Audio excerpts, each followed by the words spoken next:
Episode 501 भूख और बकवास। अंजलि रावत की त्वचा बेदाग थी। उसकी त्वचा की बनावट नाजुक और चिकनी थी, बिल्कुल रेशम की तरह, जिसे छूकर शिवा को सनसनी का मजा मिलता था। अंजलि ने अपने खूबसूरत चेहरे पर अचानक स्पर्श से तुरंत शर्मा लिया। शिवा के इस व्यवहार ने उसे एक छोटी लड़की को छेड़ने जैसा महसूस कराया। क्या कर रहे हो? बेकाबू होकर अंजलि ने हंगामा किया। वह खुशकिस्मत थी कि किसी ने ये दृश्य नहीं देखा। अनामिका इंटरनेशनल की प्रतिष्ठित सीईओ होने के नाते उसके गाल को इस तरह सहलाया जाना पूरी तरह अनुचित था। शिवा ने बेपरवाह ढंग से जवाब दिया, अरे मेरी प्यारी अंजलि, जरा देखो, हम जल्द ही शहर पहुंच रहे हैं। शहर की रोशनी दिखने लगी है। हम कुछ खाने का मन है। मैकडॉनल्ड्स जैसा फास्ट फूड, बर्गर किंग या फिर केएफसी। चूंकि हम विदेश में हैं, पश्चिमी फास्ट फूड खाना अलग संस्कृतियों का मजा लेने का हिस्सा हो सकता है। या तुम पेरिस में कोई शानदार पश्चिमी रेस्तरां पसंद करोगी? तुम्हारी मर्जी। हाँ, अंजलि ने दांत पीसे। यह आदमी फिर से बात बदलने की कोशिश कर रहा है, लेकिन उसे अचानक एक बात याद आई और उसने पूछा, वैसे तुम्हें इस जगह का पता कैसे चला? क्या तुम पहले यहाँ आए हो? शिवा को राहत मिली कि अंजलि ने उस स्पर्श पर ज्यादा ध्यान नहीं दिया। उसने समझाया, हालांकि ड्राइवर ने उत्तर पूर्व की ओर गाड़ी चलाई, उसका असली मकसद हमें भटकाना था, सुरक्षा के लिए। रात होने पर उसने दक्षिण पूर्व की दिशा बदली और खास तौर पर ग्रामीण जंगल वाले रास्ते चुने। ये सब बहुत सोच समझकर किया गया था। भले ही हम बाहरी दुनिया से संपर्क न कर पाए, उन्होंने हमें गुमनाम रखने के लिए बहुत कुछ किया। तार्किक रूप से, ड्राइविंग रास्ते और समय के हिसाब से हमें पेरिस के उत्तर पूर्व में इसली के पास होना चाहिए था। लेकिन ऐसी चालें सिर्फ आम लोगों को भटका सकती हैं, मुझे नहीं। मैंने दूरी की गणना की और पाया कि हम रोमिली सुर सीन में हैं। इसके अलावा गोदाम में मुझे हवा में ज्यादा नमी महसूस हुई। साथ ही नदी की हल्की आवाज थी, इसलिए मैंने अंदाजा लगाया कि हम सीन नदी के पास हैं, जो रोमिली से गुजरती है। और यह नहीं कि मैं यहाँ पहले आया हूँ, बस मुझे दुनिया का नक्शा याद है। दुनिया का नक्शा याद है। अंजलि, जो कई प्रतिभाशाली लोगों से मिल चुकी थी, ये समझ नहीं पाई कि शिवा ने ये कैसे किया। उसने शिवा को जटिल नजरों से देखा। ये यकीन करना मुश्किल था कि उसका नामात्र का पति बाजार से उठाया गया था। अंजलि ने सिर फेर लिया और उज्ज्वल रोशनी वाले शहर के रात के नज़ारे को देखने लगी। जैसे ही कार शहर में दाखिल होने वाली थी, उसने खुद से बात करते हुए कहा, ऐसा क्यों है कि जितना तुम समझाते हो उतना ही मुझे कम समझ आता है? अपनी बकवास बंद करो। अंजलि ने अचानक आवाज उठाई और उसे डांटा। शिवा अवाक रह गया, समझ नहीं आया कि अंजलि इतना हंगामा क्यों कर रही है। तुम। अंजलि को एहसास हुआ कि वह ज्यादा बोल गई, फिर भी उसने अपने शब्द पूरे किए। तुम राक्षस नहीं हो। कोई और तुम्हें जैसा भी देखे, मैं तुम्हारे बारे में ऐसा नहीं सोचूंगी। और तुम्हें भी ऐसा नहीं सोचना चाहिए। उसकी चमकती आंखों में गंभीरता देखकर शिवा मुस्कुराया। बेवकूफ, तुम बेवकूफ हो, अंजलि ने गंभीरता से कहा। सही है, तुम बेवकूफ हो, मैं भी बेवकूफ हूँ। हम बेवकूफ जोड़ा हैं। शिवा हंसते हुए कार को रोमिली शहर में तेज कर गया। पेरिस के 13वें अरोंडिसमेंट में एक साधारण रिहायशी इलाके में घरों में बिखरी हुई मंद रोशनी थी। वहां के ज्यादातर घरों का दशकों पुराना इतिहास था। नाजुक और शानदार निर्माण शैली ने फ्रांस की पुरानी परंपरा को दर्शाया। उनमें से एक ग्रे दीवारों और लाल छत वाला 2 मंजिला मकान था। 3 लोगों का परिवार अंडाकार खाने की मेज के इर्द गिर्द था, बेकन, मसले हुए आलू, टोस्ट और कुछ घर का बना खाना खाते हुए। गर्म और मंद रोशनी में पीले घुंघराले बालों वाला एक लगभग 10 साल का लड़का, हैरी, चम्मच पकड़े हुए था। उसने सिर उठाया और अपने बगल में बैठे बड़े कद के आदमी को देखकर कहा, पापा, क्या हम रविवार को डिज्नीलैंड जा सकते हैं? मेरे कई सहपाठी वहां जा चुके हैं। हैरी, बेवकूफ़ी मत करो। पापा इन दिनों बहुत व्यस्त हैं, माँ ने नकली गुस्से में फुसफुसाया। हैरी के पिता, मूंछों वाले फोडेसा ने अपनी पत्नी को बेटे को डराने से रोकने के लिए उसका हाथ पकड़ा। उसने सिर छोटे लड़के की ओर घुमाया और गर्म मुस्कान दी। पापा हाल ही में काम में बहुत व्यस्त हैं। 1 महीने और इंतजार करो, फिर पापा तुम्हें सर्कस शो के लिए डिज्नीलैंड ले जाएंगे। ठीक है, हैरी ने मुंह बनाया और बोला, लेकिन पापा कभी काम से फ्री नहीं होते। बेटे की शिकायत सुनकर फोडेसा की आंखें नम हो गईं। उसकी पत्नी भी दुखी और असहाय थी। वह कुछ बोल नहीं पाई। तभी फोडेसा का फोन, जो मेज पर रखा था, बज उठा। फोडेसा ने कॉलर देखा और जवाब देने से पहले भौहें चढ़ाईं। मैं फोडेसा हूँ, क्या बात है? फोन के दूसरे छोर से तुरंत खबर आई। उपनिदेशक, हमें पुलिस से खबर मिली कि रोमिली में सीन नदी के गोदाम में लापता रईसों का समूह मिला है। रिपोर्ट के मुताबिक एक गुमनाम गवाह ने हमें सूचना दी। हमने पुलिस को सारी जानकारी गोपनीय रखने और महत्वपूर्ण वीआईपी को जल्द से जल्द बचाने की इजाज़त दी है। लेकिन कई वीआईपी गुस्सा दिखा रहे हैं और उनकी भावनाएं अस्थिर हैं। फोडसा कुछ देर चुप रहा, फिर पूछा, क्या तुमने अपहरणकर्ताओं की उत्पत्ति का पता लगाया है? हाँ, जैसा सोचा था, ये देवता संघ का काम है। अपहरणकर्ताओं के शवों पर सूर्य तोतेम के सुनहरे निशान दिखे, लेकिन इस संगठन की पृष्ठभूमि बहुत गहरी है। वे असुर त्रिशीर्ष नामक संगठन से थे। विश्लेषण से पता चलता है कि उन्होंने देवता संघ में शक्ति जमा की होगी। असुर त्रिशीर्ष, फोडसा के दिमाग में ख्याल आया। उसने पूछा, क्या ये वही संगठन नहीं था जो खत्म होने की कगार पर था? हम भी यही सोचते थे, लेकिन अब साफ है कि असुर त्रिशीर्ष के जो अभिजात वर्ग हमने खत्म किए, वे नकली थे। संगठन की असली ताकत अभी बाकी है। फोडसा ने ये सुनकर मुट्ठी भींच ली। ठीक है, हालात बिगड़ने से रोकने के लिए सभी वीआईपी को शांत करो। मैं जल्द आता हूँ। वैसे, क्या निदेशक दीपक को इसकी खबर है? दूसरे छोर पर कर्मचारी थोड़ा झिझका और फुसफुसाया। निदेशक दीपक ने कहा कि आप इसे निपटाने के बाद उनसे मिलें। फोडसा ने रुककर गहरी सांस ली, फिर कॉल काट दी। उसकी पत्नी ने उसके चेहरे के भाव देखे। चिंतित होकर पूछा, प्रिय, क्या हुआ? फोडसा को अचानक याद आया कि वह घर पर है। उसने जबरन मुस्कान बनाई और बोला, चिंता मत करो, कुछ खास नहीं। मैं जल्द लौटूंगा, खाना खाते रहो, मुझे जाना है। फोडसा ने उठकर कोट पहना। दरवाजे की ओर कुछ कदम चला, फिर रुका। वह पीछे मुड़ा और अपने बेटे हैरी को देखा, जो उसे असहाय नजरों से देख रहा था। फोडसा ने उसे प्यार भरी मुस्कान दी और बोला, हैरीश, पापा वादा करते हैं, अगले महीने तुम्हें डिज्नीलैंड ले जाएंगे। गर्मियों की छुट्टियों में तुम्हें नासिक से क्रूज पर ले चलेंगे। पक्का? सच में? छोटा लड़का खुशी से चिल्लाया। फोडसा ने जोर से सिर हिलाया और पत्नी को मुस्कुराकर दरवाज की ओर बढ़ गया। उसी समय रोमिली से पेरिस के लिए N4 हाईवे पर शिवा और बेंटले में मौजूद लोग एक अलग स्थिति में थे। कार के बीच में गौतम गुप्ता मैकडॉनल्ड्स के खाने का बैग पकड़े हवा में घूर रहा था, उसका चेहरा सुस्त। उसके सामने बैठे भाई शांतनु और अनन्या के पास भी मैकडॉनल्ड्स का बैग था। गौतम के उलट वे अपने चिकन बर्गर का मजा ले रहे थे। लगभग 10 मिनट पहले शिवा ने शहर के किनारे मैकडॉनल्ड्स पर गाड़ी रोकी थी। उसने ड्राइव थरू से कुछ सेट मील के बैग खरीदे। जाहिर है, कार में सबको खाने का हिस्सा मिला। श्री गौतम, आप खाएंगे नहीं? सच में, बर्गर बहुत स्वादिष्ट है, अनन्या ने छेड़ा। आखिरकार भाई बहन एक रईस परिवार से थे। ऐसा फास्ट फूड खाना उनके लिए ट्रीट था। वे उत्साह से खा रहे थे। गौतम ने नफरत से कहा, मुझे समझ नहीं आता कि उसके दिमाग में क्या चल रहा है।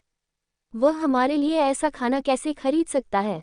अंजलि ऐसा सस्ता खाना नहीं खा सकती, वह तुम दोनों की सेवा कैसे कर सकता है? शांतनु ने गौतम की बातों की परवाह नहीं की। बर्गर पकड़े हुए उसने जीभ क्लिक की और गौतम को देखा, जिसने अभी खाना शुरू नहीं किया था। बिना झिझक उसने गौतम के हाथ से मैकडॉनल्ड्स का पैकेट छीन लिया। श्री गौतम, अगर आप नहीं खाएंगे तो मुझे अपना हिस्सा दे दीजिए, शांतनु ने मुस्कुराते हुए कहा और पैकेट से बर्गर निकाला। सही है, मुझे फ्रेंच फ्राइज भी दो। मैकडॉनल्ड्स के फ्राइज कमाल के हैं, अनन्या ने खुशी से कहा। गौतम ने आंखें चौड़ी की और बेशर्म भाई बहनों को देखा। वह लगभग रो पड़ा। भले ही उसे खाना सस्ता लगा, वह दिन के अंत में भूखा था। इस बीच गौतम की नज़रों में अत्याचार सह रही अंजलि यात्री सीट पर बैठी थी, डबल लेयर चीज बीफ बर्गर पकड़े हुए, जिसे शिवा ने उसके लिए खरीदा था, मुंह खोलने में झिझक रही थी। अंजलि को याद नहीं था कि उसने पहले बर्गर खाया था या नहीं। भारतीय नजरिए में ऐसा खाना पश्चिमी ट्रीट था। लोग मैकडॉनल्ड्स या KFC में बैठकर इसका मजा लेते थे, लेकिन विदेश में फास्ट फूड रेस्तरां का मकसद जल्दी ऑर्डर और जल्दी खाना था। ज्यादातर लोग ड्राइव थरू से खरीदते और कार में खाते थे। अंजलि की सामाजिक हैसियत के मुकाबले ऐसा खाना उसके लिए बहुत सस्ता था।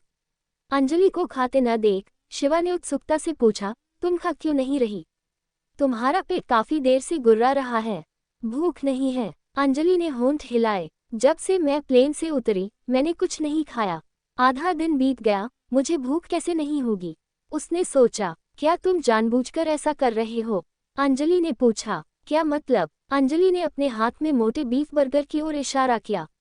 ये बर्गर इतना मोटा है, मैं इससे कैसे खाऊं? बस मुंह खोलो और काट लो, शिवा ने एक और कॉल लेते हुए कहा। लेकिन अंजलि को मुंह खोलना मुश्किल लगा, ये सोचकर कि उसे बर्गर को पूरा समाने के लिए मुंह चौड़ा करना होगा।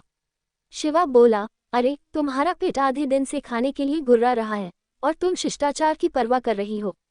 क्या तुम उन लोगों को देख रही हो जो बर्गर पसंद करते हैं? शायद मेरे जैसा गंवार ही ऐसा खाता है।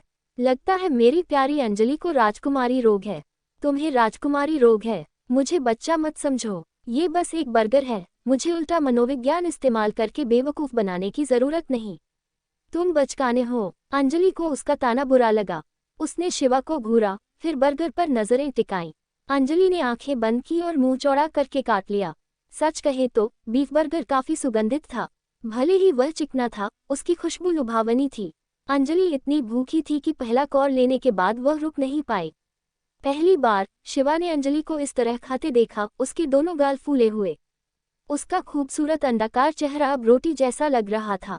तुम्हें खुद को खाते देखना चाहिए। शिवा को समझ नहीं आया कि हंसना है या रोना।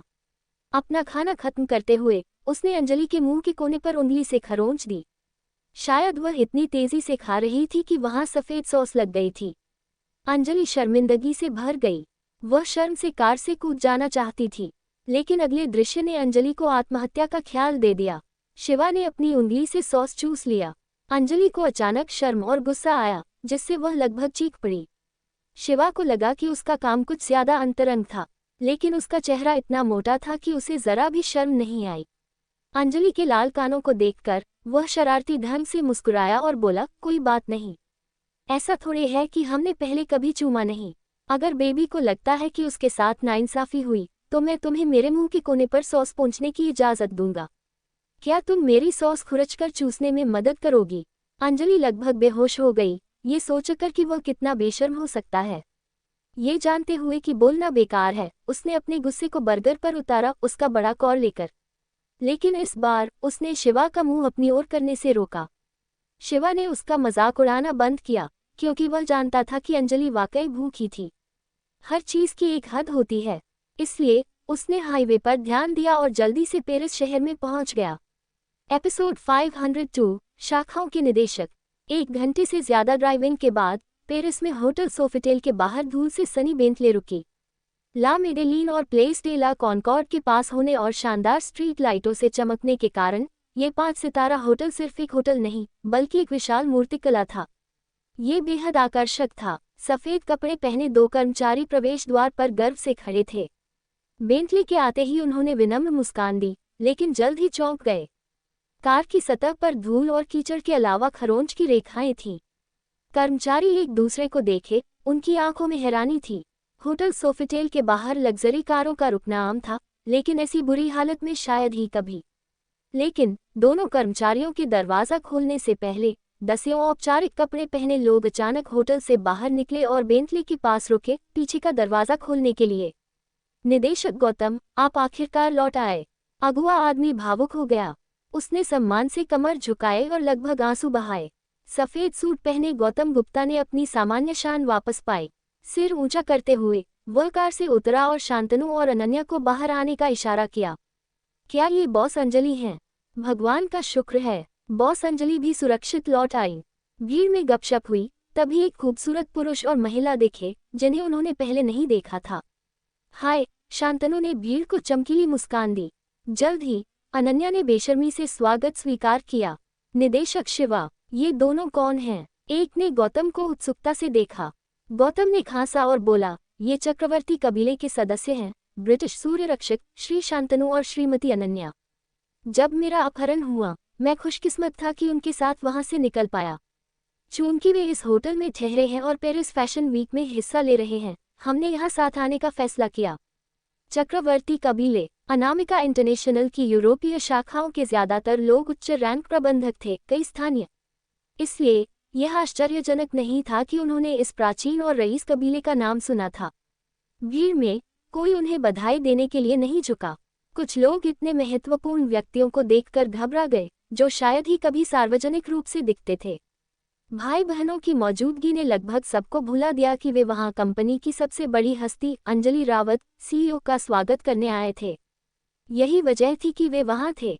तभी ड्राइवर और यात्री सीट के दरवाजे एक साथ खुले। शिवा ने कार से उतरकर पेरिस की रात की ताज़ा हवा में गहरी सांस ली, फिर आलसी ढंग से शरीर खींचा। अंजलि, जो कार में सो गई थी, ने उतरने से पहले अपनी उपस्थिति संवारी। नींद में भी वह शालीन लग रही थी, उसका चेहरा हल्का गुलाबी। अपनी जन्मजात सुंदरता और ठंडी आभा के साथ काली ड्रेस में वह किसी परियों की किताब की राजकुमारी से कम नहीं थी। उसके बेदाग रूप ने होटल के बाहर भीड़ को सांस रोकने पर मजबूर कर दिया। गुजरने वाले पर्यटक भी उसकी खूबसूरती की तारीफ किए बिना न रह सके। ये देखकर कि भीड़ उसे घूर रही है, अंजलि को तुरंत समझ आया कि ये यूरोप में उसके कर्मचारी हैं। इस तरह देखे जाने से वह थोड़ा असहज हुई। गौतम ने देखा कि अंजलि उतर चुकी है। वह जल्दी से भीड़ में से निकला और चिल्लाया, हटो हटो, बॉस, अंजलि का रास्ता मत रोको, सुनाई दे रहा है तुम्हें। जल्द ही इन उच्च रैंक कर्मचारियों को एहसास हुआ कि यह महिला उनकी सीईओ है, जिसे उन्होंने सिर्फ तस्वीरों या टीवी पर देखा था। वह असल जिंदगी में इतनी ज्यादा खूबसूरत कैसे हो सकती है। स्वागत है बॉस, अंजलि। भीड़ ने जल्दी से रास्ता बनाया। गहरी सांस लेकर अंजलि ने अपनी आंखें फिर से खोलीं, जैसे उसने अपनी पहले की नर्म हरकतों को छोड़कर ऑफिस का रुख वापस पा लिया हो। उसने भीड़ पर नजर डाली। सालों से बनी उसकी दबंग आभा ने सबके दिलों को कांपने पर मजबूर कर दिया। मुझे नहीं पता कि तुम लोग आम तौर पर काम पर कैसे बर्ताव करते हो, लेकिन तुम्हारे इस व्यवहार को देखकर मेरे पास तुम सबको बिना झिझक निकालने का हक है, अंजलि ने ठंडे लहजे में कहा। तुम प्रबंधक हो, तुम्हें प्रबंधन करना मेरे लिए नहीं, इसलिए मैंने तुम्हें नौकरी दी है। भीड़ में सिहरन दौड़ गई। भले ही अंजलि ने गुस्से में नहीं बोला, उसके भावहीन स्वर ने उनकी रीढ़ को ठंडा कर दिया। अंजलि, कृपया नाराज मत हो, मुझे लगता है वे बस उत्साहित हैं। यूरोप में तुम्हारा आना बहुत दुर्लभ है। उनमें से किसी ने तुम्हें पहले नहीं देखा, कुछ तो तुम्हारे प्रशंसक हैं, इसलिए उनका थोड़ा उत्साहित होना स्वाभाविक है। दिन के अंत में वे हमारी चिंता में यहाँ जमा हुए हैं। मेरे ख्याल से इस बार उन्हें माफ करना ठीक होगा, गौतम ने माहौल हल्का करने के लिए कहा। अंजलि ने एक शब्द नहीं बोला। वह सीधे रास्ते से होटल में चली गई। गौतम ने राहत की सांस ली, फिर अपने अधीनस्थों को गुस्से से घूरा। फिर भाई बहनों की ओर मुस्कुराया और पूछा, मुझे लगता है आपके नौकर होटल में हैं। वे अभी कहाँ हैं? क्या आपको उन्हें सूचित करने में मेरी मदद चाहिए? नौकर शांतनु हंसा। श्री गौतम, आपसे उलट हमारे पास इतना बड़ा लवाजमा नहीं है। हम इस बार अकेले आए हैं। गौतम चौंक गया। उसे यह अविश्वसनीय लगा और उसने अपने कान खुजाए, लेकिन भाई बहनों ने और स्पष्टीकरण नहीं दिया। वे जल्दी से अंजलि के पीछे होटल में चले गए। जब शिवा, जो जम्हाई ले रहा था, होटल में आराम करने जाना चाहता था, उसे अनामिका के कर्मचारियों ने रोक लिया। तुम ड्राइवर हो न?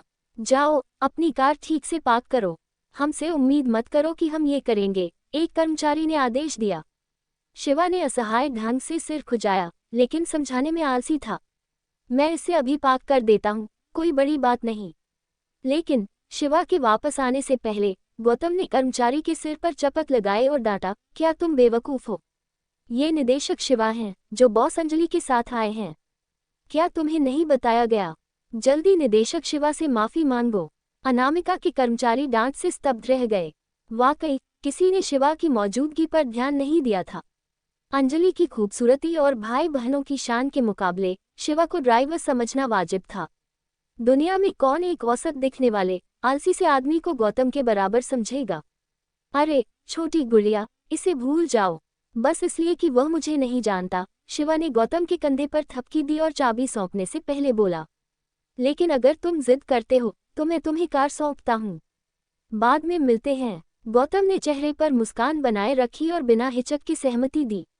कोई दिक्कत नहीं, जब जरूरत हो मुझे बुला लेना। इस जगह को अपना घर समझो। वाह, तुम्हारा रवैया एकदम पलट गया। कोई आश्चर्य नहीं कि अंजलि ने तुम्हें निदेशक बनाया। तुम वाकई चतुर हो। शिवा अच्छे से जानता था कि गौतम उसे खुश क्यों करना चाहता है। गौतम को कुछ देर पहले ही जीवन मृत्यु का अनुभव हुआ था। वह जानता था कि शिवा ने काले कपड़ों वाले लोगों को खत्म किया था। गौतम का दिल कांप रहा था। उसे शिवा की अवज्ञा करने की हिम्मत नहीं थी। जब उसे याद आया कि इस आदमी ने अकेले कई अपराधियों की जान ली थी, वह बस झुककर सिर हिला सकता था। बगल के प्रबंधकों को झटका लगा। कोई समझ नहीं पाया कि गौतम शिवा से इतना क्यों डरता है, जब दोनों निदेशक थे और उसे छोटी गुड़िया भी कहा गया। क्या कंपनी में अलग अलग शाखाओं के निदेशकों को अलग व्यवहार मिलता था? जब शिवा होटल में जाने को तैयार हुआ, पुलिस सायरन सड़कों पर गूंज उठे। कुछ ही देर में 3 पुलिस कारें होटल के सामने आ गईं। एपिसोड 503 बहुत नर्म। पेरिस के होटल सोफिटेल के सामने कुछ पुलिस कारें रुकी और उनमें से लंबे, मजबूत कद के पुलिसकर्मी बाहर निकले। उनमें से एक ने विंड ब्रेकर पहना था।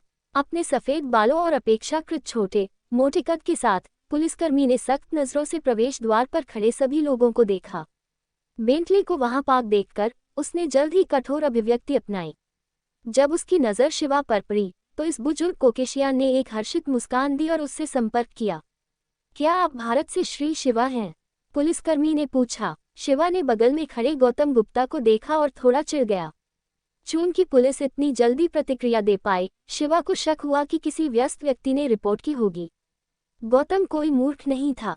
उसने जल्दी से हाथ हिलाए और मासूम चेहरा बनाकर बोला, निदेशक शिवा, मैंने पुलिस को कुछ नहीं बताया। मुझे वाकई कुछ नहीं पता। शिवा ने सिर पुलिस की ओर घुमाया। मुस्कुराते हुए बोला, हाँ, मैं वही हूँ। क्या कोई ऐसी चीज़ है जिसमें मैं आपकी मदद कर सकता हूँ? मैं पेरिस पुलिस विभाग के आतंकवाद रोधी समूह से बोल्टन हूँ। हमारे पास यह मानने का कारण है कि श्री शिवा रोमिली सुर सीन के पास लगभग 2 घंटे पहले हुए अपहरण और हत्या के मामलों में गहराई से शामिल हैं। बोल्टन को पास खड़े पुलिसकर्मी से कागज का टुकड़ा मिला। ये हमारा वारंट है। क्या मैं श्री शिवा से अनुरोध कर सकता हूँ कि वे तुरंत हमारे साथ पुलिस स्टेशन चलें, हमारी जांच में सहायता के लिए? शिवा ने चारों ओर देखा। लगभग 10 पुलिसकर्मी उसे शिकार की तरह घूर रहे थे। वह बोला, अधिकारी बोल्टन, क्या आप मुझे 1 मिनट के लिए माफ करेंगे? मेरे पास कुछ निजी मामले निपटाने हैं।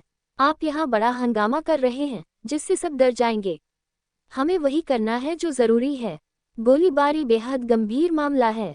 हमें श्री शिवा के प्रति बहुत सतर्क रहना होगा, बोल्टन ने ठंडी मुस्कान के साथ कहा। अगर श्री शिवा को वकील की जरूरत है तो आप पुलिस स्टेशन पहुंचने के बाद ऐसा कर सकते हैं। चिंता न करें, हम विदेशी मेहमानों के साथ बुरा बर्ताव नहीं करते। बोल्टन के बोलने के बाद उसने अपने अधीनस्थों को इशारा किया। 2 पुलिसकर्मियों ने शिवा को पीछे से पकड़ा और उसकी दोनों बाहें पकड़कर एक कार में ले गए। रुक जाओ, तुम लोग क्या कर रहे हो? सबने पीछे मुड़कर देखा। अंजलि रावत, जो पहले होटल में चली गई थी, फिर से बाहर आए और पुलिस पर चिल्लाई। अंजलि शुरू में लॉबी में शिवा और गौतम का इंतजार कर रही थी, लेकिन उसने बाहर पुलिस सायरन सुने। चिंतित कि शिवा किसी मुसीबत में पड़ गया होगा, वह तुरंत जांच करने बाहर आई, लेकिन देखा कि शिवा को पुलिस की गाड़ी में धकेला जा रहा है। अनामिका इंटरनेशनल के अन्य प्रबंधकों को पता था कि अब अपनी वफादारी दिखाने का समय है। हालांकि वे स्थिति से अनजान थे, फिर भी वे सहमत थे कि पेरिस में शिवा के साथ कुछ भी गलत होने से रोकने के लिए वे अंजलि की मदद करेंगे।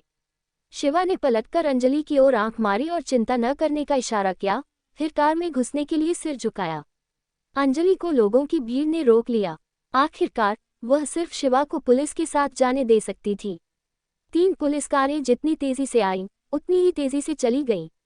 जब सड़कों पर लाल टेल लाइट्स गायब हुईं, अंजलि देर तक जमी रही। ठंडे लहजे में बोली, गौतम, मुझे अभी पेरिस का सबसे अच्छा वकील चाहिए। मैं चाहती हूँ कि तुम ये सुनिश्चित करो कि शिवा कल सुबह से पहले यहाँ वापस आ जाए। गौतम के माथे पर ठंडा पसीना छलक आया। उसने अंजलि को शांत करने का इशारा किया। मुस्कुराते हुए बोला, अंजलि, चिंता मत करो, मैं इसे व्यक्तिगत रूप से देखूंगा। निदेशक शिवा मेरे जीवन रक्षक हैं, मैं उनके साथ कुछ बुरा नहीं होने दूंगा। मेरा मानना है कि तुम्हें थोड़ा आराम करना चाहिए। तुम अपने होटल के कमरे में लौट सकती हो। मैं यहाँ हूँ, सब ठीक कर दूंगा।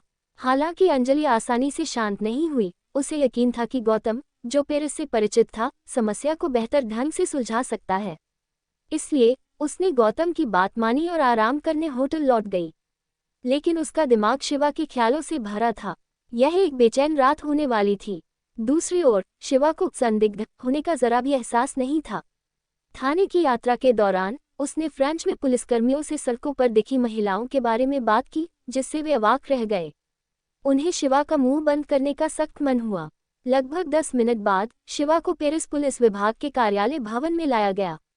रात का समय था और ज्यादातर पुलिसकर्मी दिन के लिए जा चुके थे, लेकिन रोशनी अभी भी जल रही थी।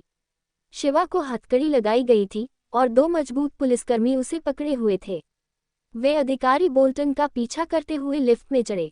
लिफ्ट के कंट्रोल पैनल पर प्रत्येक मंजिल के बटनों के अलावा एक संख्यात्मक कीपैड भी था।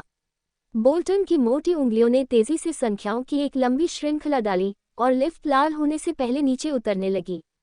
हालांकि कंट्रोल पैनल पर तहखाने का कोई निशान नहीं था। तस्क तस्क, अधिकारी बोल्टन, मुझे नहीं पता था कि इस स्टेशन का कोई गुप्त तहखाना है, शिवा ने उत्साह से चारों ओर देखते हुए कहा। बोल्टन को जितनी देर इस संदिग्ध के साथ खड़ा रहना पड़ा, उतना ही सिरदर्द महसूस हुआ। उसका मुंह हल्का हिला, फिर बोला, श्री शिवा, आप वाकई बहुत शांत हैं, लेकिन आप कुछ ज्यादा बोल रहे हैं। लगभग 30 सेकंड बाद लिफ्ट रुक गई। स्लाइडिंग दरवाजा खुला और एक धातु संरचना वाला गलियारा दिखा। विज्ञान कथा फिल्म जैसे दृश्य में सफेद एलईडी लाइटें पूरे स्थान को रोशन कर रही थीं। दोनों तरफ टेम्पर्ड ग्लास से ढके कमरे थे, जिनमें उच्च तकनीकी उपकरण थे। जटिल डेटा और निगरानी कैमरों की लाइव तस्वीरें विशाल एलसीडी स्क्रीन पर दिख रही थीं। ध्वनिरोधी कमरों में एक दो सफेद कपड़े पहने लोग काम कर रहे थे।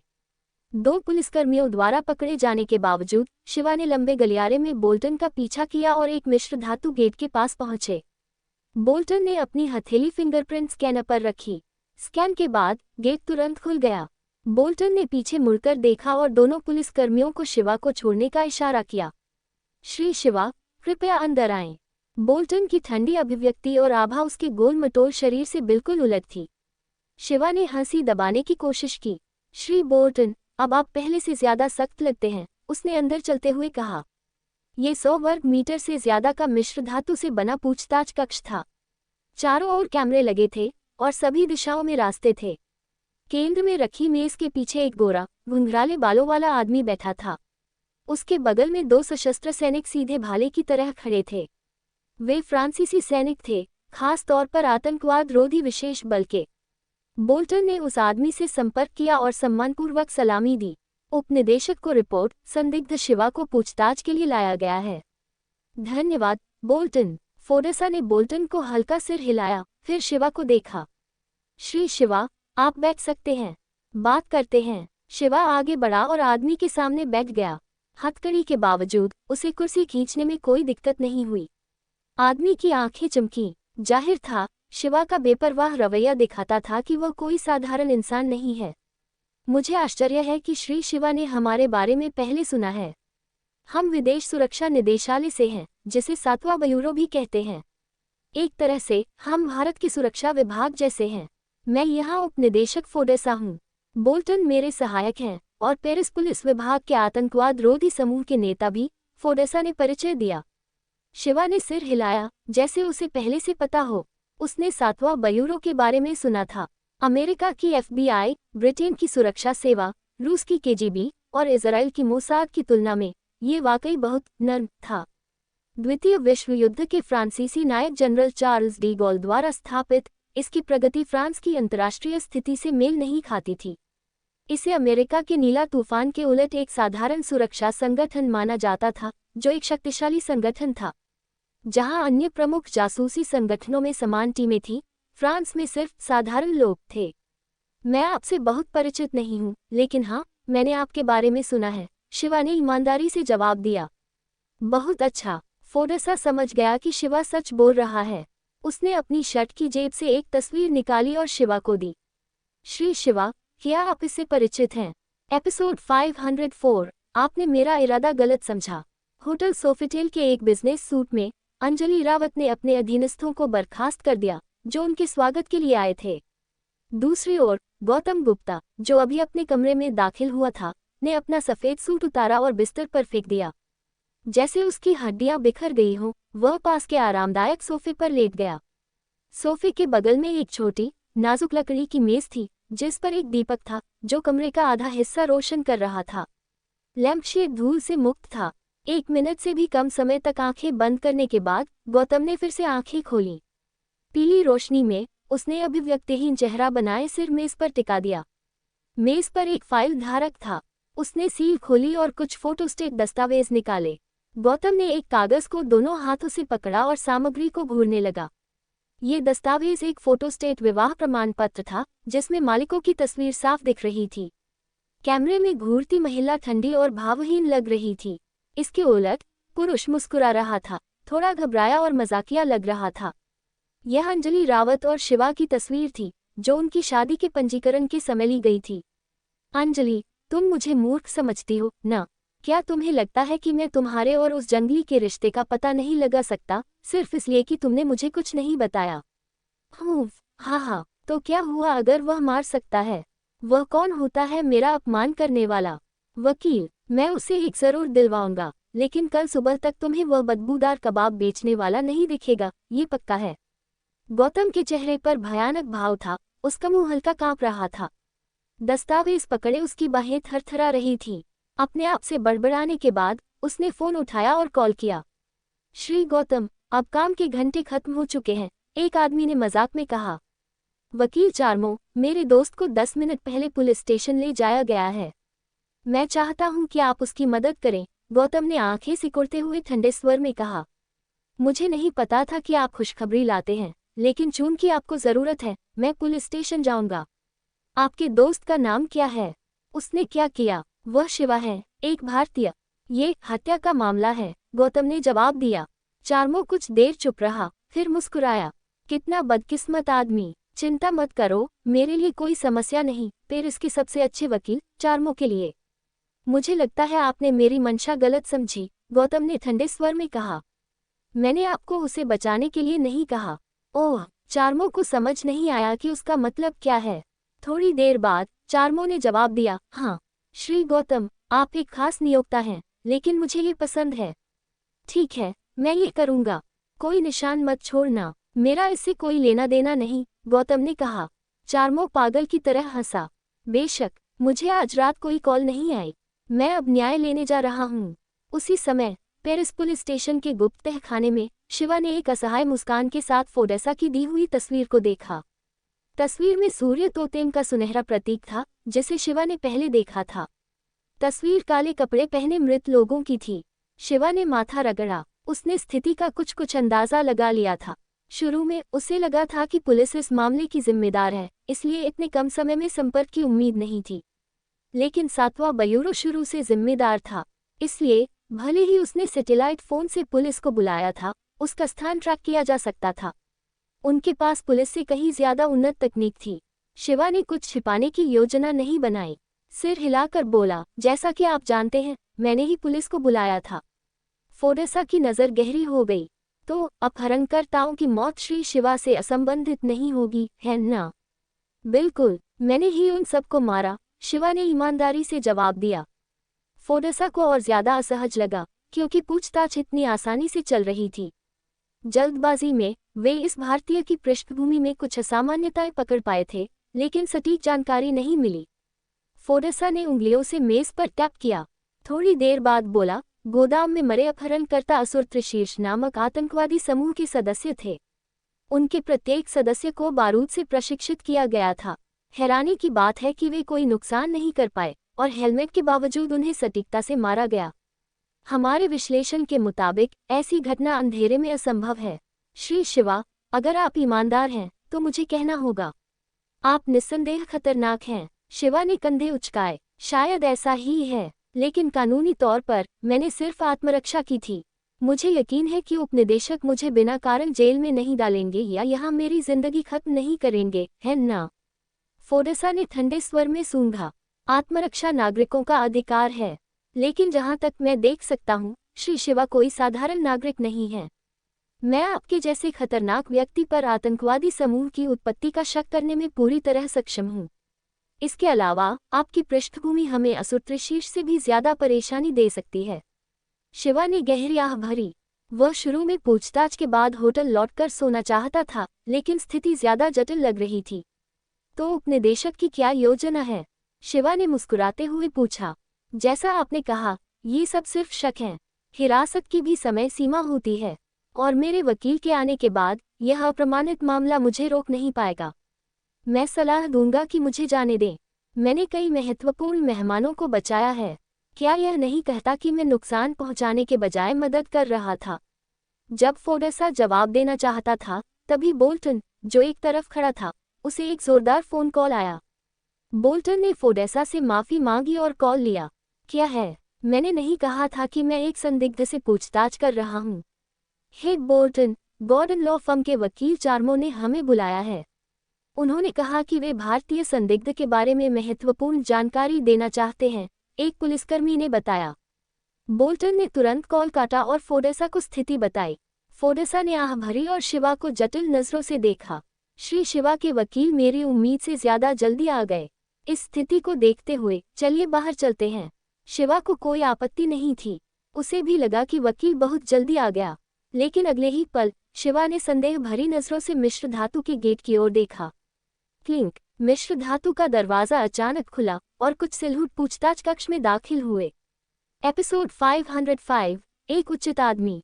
निदेशक फोडेसा चौंक गया। वह सोच रहा था कि किसने इस जगह में सेंध लगाए, लेकिन जल्द ही उसे एहसास हुआ कि घुसपैठिए इतने बेवकूफ नहीं होंगे कि सामने के गेट से आएं। करीब से देखने पर उसने अपने निदेशक दीपक को देखा। लगता था कि दीपक वहां भागकर आए थे। उन्होंने सैन्य वर्दी भी नहीं पहनी थी। उनके कपड़े सिर्फ एक सफेद शर्ट थे और उनके बाल बिखरे हुए थे। वह शुरू में पीला और अस्वस्थ लग रहा था, लेकिन उसका चेहरा अब गुस्से से लाल हो गया था। पूछताछ कक्ष में दाखिल होते ही दीपक ने जल्दी से शिवा की तलाश की, जो फोडेसा के सामने बैठा था। जब उन्होंने देखा कि शिवा को हथकड़ी लगी है, उनकी आंखें हैरानी से पूरी तरह चौड़ी हो गईं। फोडेसा को लगा कि कुछ गलत है। वह हिचकिचाते हुए बोला, निदेशक आप यहाँ क्या? फोडेसा के बोलने से पहले दीपक ने एक छलांग लगाई और अपने बाएं हाथ से फोडेसा का कॉलर पकड़ लिया। फोडेसा के पीछे खड़ा बोल्टन स्तब्ध था। उसने अपनी नज़र 2 मीटर लंबे फोडेसा पर टिकाई, जिसे 170 सेंटीमीटर के दीपक ने एक तरफा पकड़ रखा था। कोई नहीं सोच सकता था कि मध्यम आयु का, उदासीन दिखने वाला दीपक इतनी भयानक ताकत रखता हो। फोडेसा अवाक था। वह कुछ कहना चाहता था, लेकिन दीपक की उग्र नज़र ने उसे रोक दिया। मूर्ख, क्या मैंने तुम्हें मेरी अनुमति के बिना किसी को गिरफ्तार करने की इजाज़त दी थी? दीपक अपनी गहरी, खुरदरी आवाज में चिल्लाया। हवा में लटके फोडेसा, जिनके पैर झूल रहे थे, ने अपनी लार को सुनाई देने लायक निगला। शांत रहने की कोशिश करते हुए बोला, निदेशक ने मुझे अपहरण मामले को संभालने की अनुमति दी थी। हमें पता चला कि यह भारतीय शिवा ने पुलिस को सूचना दी थी। शुरुआती पूछताछ में उसने स्वीकार किया कि उसने अपहरणकर्ताओं को मारा था। हम इस मामले की और जांच करना चाहते थे, लेकिन निदेशक आप तो तुम मुझे बता रहे हो कि यह सब मेरी गलती है। दीपक ने अवमानना के साथ फोडेसा को एक तरफ फेंकने से पहले अपने बाएं हाथ को जोर से झटका। फोडेसा को एक जबरदस्त बल ने दीवार से टकरा दिया। टक्कर के बाद उसे लगा कि उसकी कोई हड्डी टूट गई होगी। फिर भी वह तुरंत उठा और बोला, मैं ऐसा कुछ करने की कोशिश नहीं कर रहा। तुम्हें हिम्मत भी नहीं होगी, भले ही तुम चाहो। दीपक ने फोडेसा को नजरअंदाज किया और शिवा की ओर बढ़ा। शिवा ने दीपक और फोडेसा का तमाशा देखा। मुस्कुराते हुए बोला, कोई बात नहीं। अगर आप जानते हैं कि मैं वह नहीं हूं जिसकी आप तलाश कर रहे हैं, तो मुझे जाने दें। निदेशक को उपनिदेशक फोडेसा को दोष देने की जरूरत नहीं। वह बस अपना कर्तव्य निभा रहा था। ये परेशानी के लायक नहीं। श्री शिवा वाकई एक समझदार इंसान है। मैं आपकी हथकड़ी उतार दूंगा और आपको विदा करूंगा, दीपक ने मुस्कुराते हुए कहा। मैं खुद संभाल सकता हूँ। शिवा खड़ा हुआ और अपनी बाहें फैलाई, जिससे धातु की हथकड़ी तुरंत टुकड़ों में टूट गई, जैसे कि वे कागज के टुकड़े हों जो जमीन पर गिरने से पहले बिखर गए। दीपक ने हैरानी में मुंह खोल लिया। फोडेसा, बोल्टन और अन्य लोग अवाक रह गए। हथकड़ी कोई खिलौना नहीं थी। उन्हें तोड़ा नहीं जा सकता था। न सिर्फ धातु मजबूत थी, बल्कि उसमें लचीलापन भी था। उसका आकार बदलना असंभव नहीं था। लेकिन शिवा की ताकत कितनी चौंकाने वाली होगी, जो उन्हें टुकड़ों में तोड़ सका। बोल्टन और दीपक के साथ आए 7वां ब्यूरो के अन्य विशेष एजेंट गूंगे रह गए। उनके दिलों में ठंडक दौड़ गई। फोडेसा, जिसने चुपचाप सिर झुकाया था, ने अपनी बाहें सिकोड़ ली। श्री शिवा, कृपया मेरे साथ आएं, दीपक सबसे पहले प्रतिक्रिया देने वाला था। वह शिवा को बाहर ले जाने के लिए आगे बढ़ा। पूछताछ कक्ष छोड़ने से पहले शिवा ने फोडेसा और बोल्टन की ओर लापरवाही से हाथ हिलाया। उनके जाने के बाद फोडेसा, जो अब तक खड़ा था, आखिरकार सीधा हुआ। गुस्से में उसके सहायक बोल्टन ने असंतोष में आह भरी। उपनिदेशक, ये हास्यास्पद है। निदेशक ने शुरू से इस मामले को आपको सौंपा था और इसमें शामिल होने के लिए आलसी थे। अब जब हम संदिग्ध को पकड़ने और संभावित सुराग पाने में कामयाब हुए, उन्होंने हमारा अपमान किया और आपको मारा। बोल्टन कड़वाहट से भरा था। वह सिर्फ सिर हिला सका। फोडसा ने दांत पीसे, उसका चेहरा जटिल भावों से भरा था। उसकी आंखें चमकी। अपने हाथ से उसने सूर्य तोतेम वाली तस्वीर को कुचल दिया। दूसरी ओर दीपक के साथ पुलिस स्टेशन से बाहर निकलने के बाद शिवा को बहुत राहत महसूस हुई। हालांकि उसे नहीं पता था कि उसे छुड़ाने के लिए इस निदेशक को किसने भेजा, लेकिन रात भर थाने में न रहना जश्न की बात थी। भले ही शिवा को कोई नुकसान नहीं होता, अगर उसे कोई बाहर न निकालता तो वह थाने को तोड़ नहीं सकता था। वह लड़ने से नहीं डरता था, लेकिन उसे परिणामों की चिंता थी जो थाने के विनाश के साथ आते। पुलिस स्टेशन के पास पार्किंग क्षेत्र की ओर चलते हुए दीपक रुक गया। पास में खड़ी एक काली रोल्स रॉयस देखकर उसने अपनी भावनाओं को काबू में करना मुश्किल पाया। श्री शिवा, आपको परेशानी में डालने के लिए मुझे खेद है। कृपया मेरी ओर से उस अत्यंत सम्मानित महिला को नमस्ते कहें। अगर आपको भविष्य में किसी मदद की जरूरत हो तो हमें कभी भी संपर्क करने में खुशी होगी। महिला। शिवा ने भौहें सिकुड़ी और दीपक की ओर देखा। जब उसने अंधेरे में रोल्स रॉयस खड़ी देखी तो उसे तुरंत कुछ समझ आया। तो यह वह है। अब सब साफ है। दीपक और अन्य को विदाई देने के बाद शिवा धीरे धीरे उस कार की ओर बढ़ा जो उसके आगमन की प्रतीक्षा कर रही थी। जब वह कार के सामने पहुंचा, दरवाजा अंदर से खुला और एक खूबसूरत चेहरा सामने आया जिसे उसने कुछ समय से नहीं देखा था। आदमी के सुनहरे बाल हमेशा की तरह सलीके से कंघे किए गए थे। उसने एक काला सूट पहना था जिसमें उसकी छाती पर ताज़ा लाल गुलाब था। एडवर्ड। शिवा थोड़ा हैरान था। उसने उम्मीद नहीं की थी कि यह उसका करीबी दोस्त होगा। वह चक्रवर्ती कबीले का एडवर्ड था, जाह्नवी का चचेरा भाई। हाय शिवा, हम होकाइडो में अलविदा कहने के बाद से नहीं मिले। मैं तुम्हें याद करने लगा था। एडवर्ड ने सुखद मुस्कान दी और शिवा के लिए जगह बनाने के लिए कार में सरक गया। शिवा कार में बैठा और दरवाज़ा बंद किया। जब उसने सिर उठाया तो उसने उस महिला को देखा जिसका जिक्र दीपक ने किया था। कैथरीन। बहुत समय बाद मिले। शिवा की नज़र अचानक नर्म हो गई। उदासीन दिखते हुए वह मुस्कुराया और बोला, ओह हाँ, क्या मुझे अब आपको महारानी जी कहना चाहिए। एपिसोड 506 बेकार की बकवास। थाने में एक आदमी पुलिसकर्मियों पर जोर से चिल्ला रहा था जिससे उनके कान दुख रहे थे। क्या तुम कह रहे हो कि शिवा को ले जाया गया? हे बोल्टन, क्या तुम पागल हो? वह एक हत्यारा है। तुम्हारा फैसला कानूनी प्रक्रियाओं के बिना लिया गया। ये पूरी तरह अवैध है। तुम्हें भारी सजा मिलेगी। सूट और चमड़े के जूते पहने एक गंजा कोकेशियान आदमी चिल्लाया और जोर से मेज पर मारा। वह वकील चार्मो था। गौतम के अनुरोध के बाद उसने तेजी से शिवा के बारे में जानकारी जुटाई थी।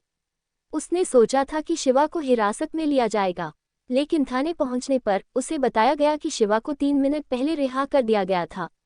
ड्यूटी पर मौजूद बोल्टन और फोडसा कार्यालय में लौटे और चार्मो से टकरा गए। फोडसा पुलिस बल से नहीं था, इसलिए वह चुप रहा। बोल्टन ने सब कुछ संभाला। अपने पद के कारण चार्मो बोल्टन को आतंकवाद रोधी समूह के प्रमुख के रूप में अच्छी तरह जानता था, इसलिए उसे सम्मान से बोलने की जरूरत नहीं थी। बोल्टन ने गहरी सांस ली। वह पहले फोडसा को पीटे जाने से निराश था। अभी वह चार्मो का मनोरंजन करने के मूड में नहीं था। उसने ठंडे लहजे में कहा, वकील चार्मो, तुम यहाँ थाने में तमाशा नहीं कर सकते। उनकी रिहाई हमारे वेतन ग्रेड से ऊपर के लोगों ने मंजूर की थी। तुम हम पर मुकदमा करना चाहते हो, लेकिन सिर्फ एक ही पक्ष तुम्हें नुकसान पहुंचाएगा और वह तुम हो। क्या तुम मुझे धमकी दे रहे हो? बोल्टन, तुम मोटे कमबख्त, क्या तुम्हें पता है कि तुम किससे बात कर रहे हो? मैं पेरिस का सबसे अच्छा वकील हूँ चार्मो। कोई मुकदमा नहीं जो मैं जीत न सकूं, कोई बुराई नहीं जिसे मैं हंसकर न हरा सकूं। चार्मो बिल्कुल निडर था। बोल्टन के लाल चेहरे की ओर इशारा करते हुए वह चिल्लाया, मैं उस भारतीय शिवा को जेल भेजूंगा। उसे हत्या के लिए सजा दी जाएगी। जैसे ही बोल्टन जवाब देना चाहता था, उसने कुछ देखा और तुरंत इरादा छोड़ दिया।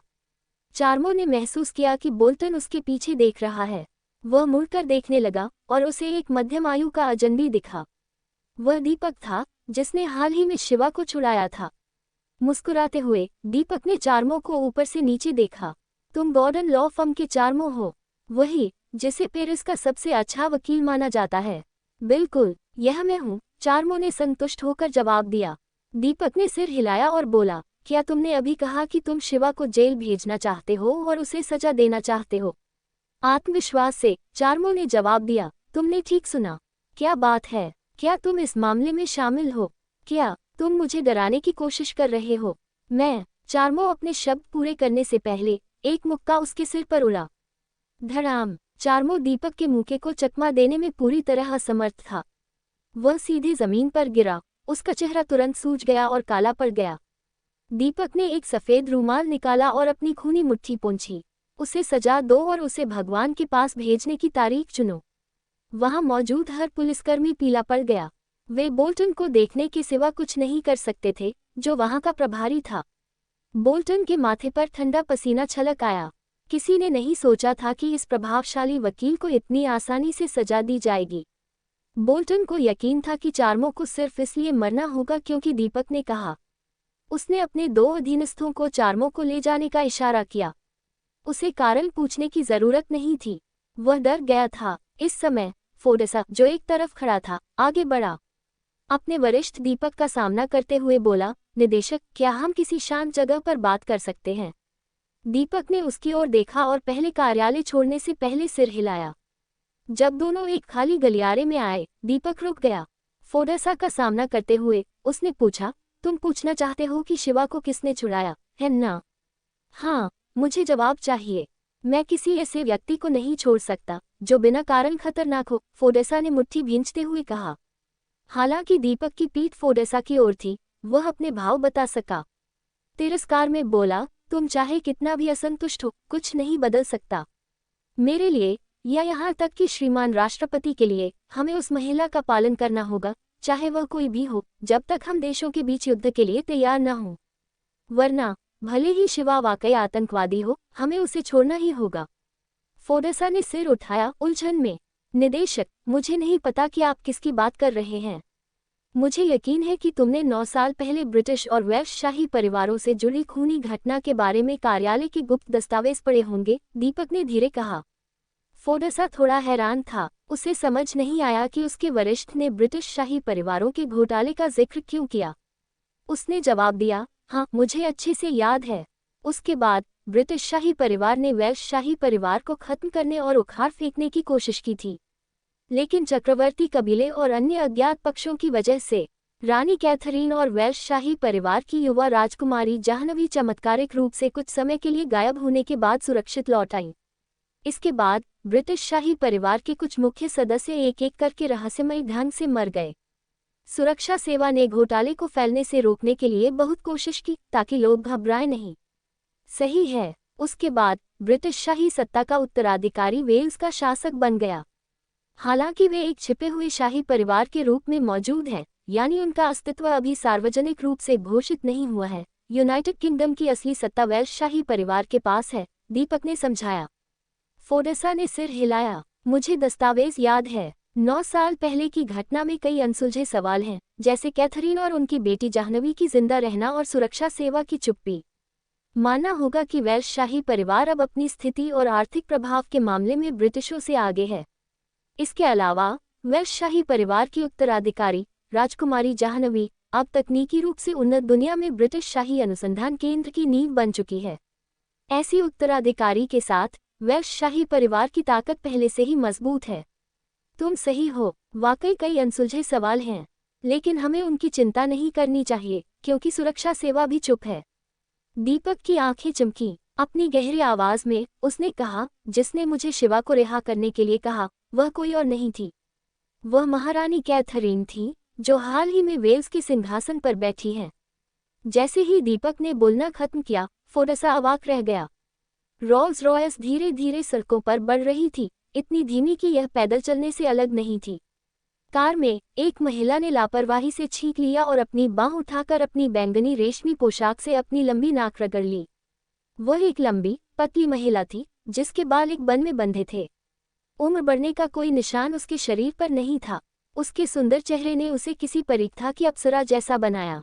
उसकी पन्ना आंखें और लंबी पलकें उसे आकर्षक आभा देती थीं।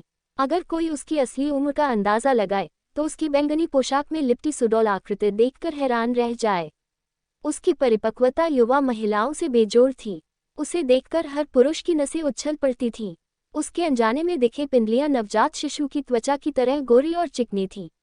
यह ऐसी चीज नहीं थी जिसका कोई साधारण इंसान विरोध कर सके, लेकिन ऐसी आश्चर्यजनक महिला ने बच्चे जैसा व्यवहार किया, अपनी आस्तीन से नाक पोंछते हुए। कैथरीन, तुम अभी सिंहासन पर बैठी हो, क्या तुम अपनी बचकानी आदतें छोड़ सकती हो? तुम्हारा शरीर जाह्नवी का परिपक्व संस्करण है, लेकिन मानसिक रूप से तुम पीछे जा रही हो, शिवा ने असहाय होकर कहा। वह एडवर्ड के पास बैठा था, वेल्श शाही परिवार की रानी कैथरीन के सामने, जो किसी देवी से कम नहीं थी। कैथरीन ने अपने चटक लाल होठों को थपथपाया। वह 7 साल की बच्ची जैसी लग रही थी। मेरे प्यारे शिवू, मुझे लगता है कि कोई शरारती मुझ पर गलत सोच रहा था, वरना मुझे छींक क्यों आती? शिवा ने खुद को चाकू से मारने का मन किया, अगर वह बार बार छुरा घोंपने की इच्छा को रोक न पाता। उसे समझ नहीं आया कि हंसना है या रोना। मैं इस बात की नहीं कह रहा कि तुमने छींक लिया, लेकिन तुम टिश्यू के बजाय अपनी आस्तीन क्यों इस्तेमाल करती हो? यह ज्यादा सुविधाजनक है। टिश्यू लेना झंझट है, और इस्तेमाल के बाद उसे फेंकना पड़ता है। कैथरीन ने होंठ थपथपाए। तुम लोग बहुत परेशान करते हो। ये पहली बार नहीं कि तुम्हें मेरी बुरी आदतों का पता चला। तुम जाह्नवी जैसे हो, वह घर पर मुझे हर वक्त सुधारती रहती है। मुझे कुछ भी ठीक नहीं लगता। उसकी माँ होने के नाते मुझे कोई सम्मान नहीं मिलता। मैं आखिरकार रानी हूँ। एडवर्ड, जो रेड वाइन पी रहा था, पूरी तरह अवाक था। वह हिचकिचाया और बोला, चाची, किसने कहा कि तुम तभी छींकती हो जब कोई तुम्हें याद करता है? और यह शिवू और जाह्नवी नाम क्या है? कैथरीन ने प्यारी मुस्कान दी। जब जाह्नवी मुझे भारतीय संस्कृति के बारे में बता रही थी, उसने कहा कि ज्यादातर भारतीय अपने करीबियों के नाम दोहराते हैं। तुम्हें एडी बुलाया जाना पूरी तरह संभव है। एडवर्ड ने जल्दी से सिर हिलाया। वह लगभग वाइन पर घुट गया। ओह हाँ, शिवू, तुम्हें शायद नहीं पता, जाह्नवी ने तुम्हारी उत्पत्ति को समझने के लिए भारतीय संस्कृति का बहुत अध्ययन किया। जैसा कि तुम जानते हो, मैं मुश्किल से पढ़ पाती हूँ, लेकिन मैं तुम्हारे देश के बारे में ज्यादा जानना चाहती हूँ। इसलिए मैं उसे हर रात मुझे कहानियाँ सुनाने और सोते वक्त सुनने को कहती हूँ, लेकिन हाल ही में मुझे वे कहानियाँ सुनने का मौका नहीं मिला। ये सब तुम्हारी वजह से है। तुमने मेरी बेटी जाह्नवी को भारत बुलाया। अब जब तुम पेरिस आए, जाह्नवी अभी तक वापस नहीं आई। वह मेरी इकलौती बेटी है, तुम्हें पता है, कैथरीन ने गुस्से से कहा। शिवा का चेहरा कड़ा हो गया। उसे समझ नहीं आया कि क्या कहे।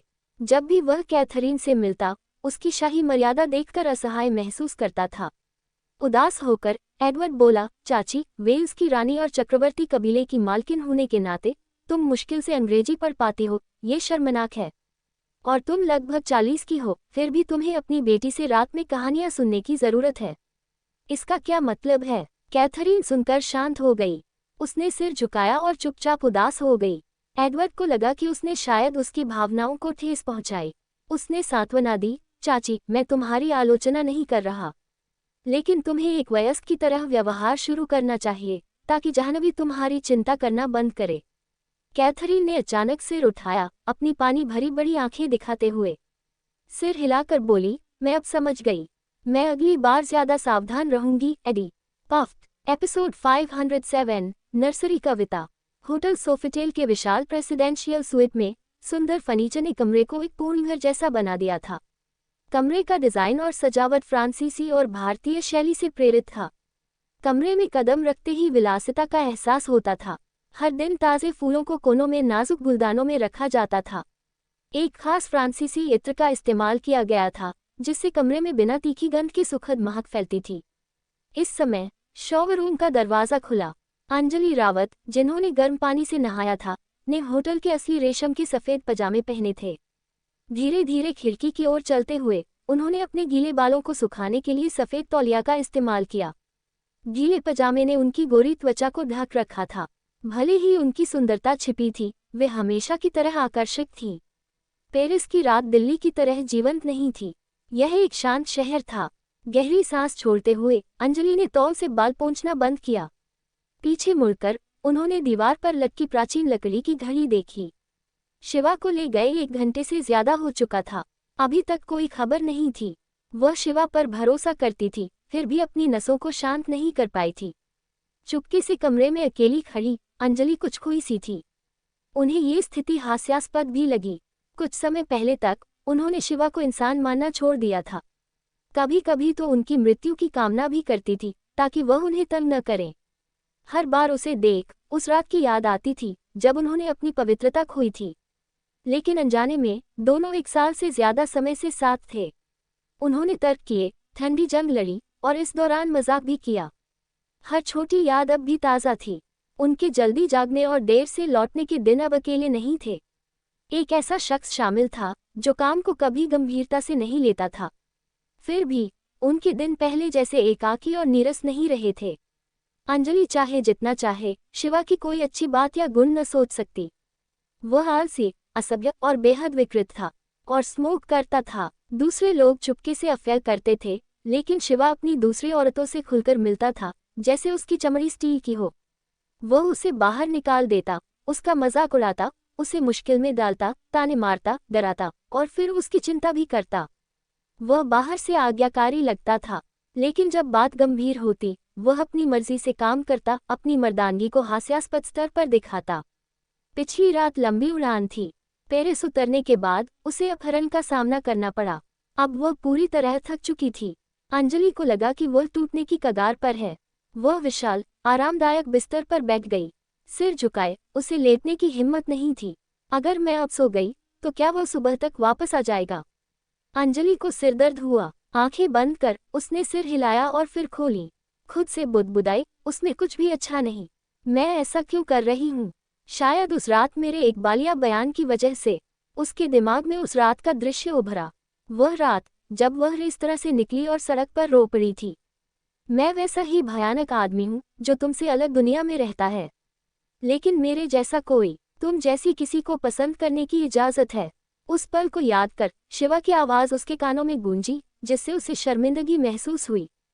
फिर वह हंस पड़ी। हाय राम, कोई आदमी अपने प्यार का इजहार करते वक्त क्यों कहेगा कि वह कितना बुरा है? तुम सचमुच बेवकूफ़ हो। मैंने कभी नहीं कहा कि मैं तुम्हें पसंद करती हूँ, मूर्ख। लेकिन अगर मैं उसे पसंद नहीं करती तो हमेशा उसके बारे में क्यों सोचती हूँ?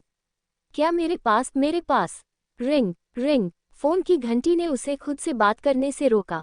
हैरान होकर अंजलि सीधी बैठी और होटल के फोन तक पहुंची, अपनी आंखों के कोनों की नमी पोंछते हुए।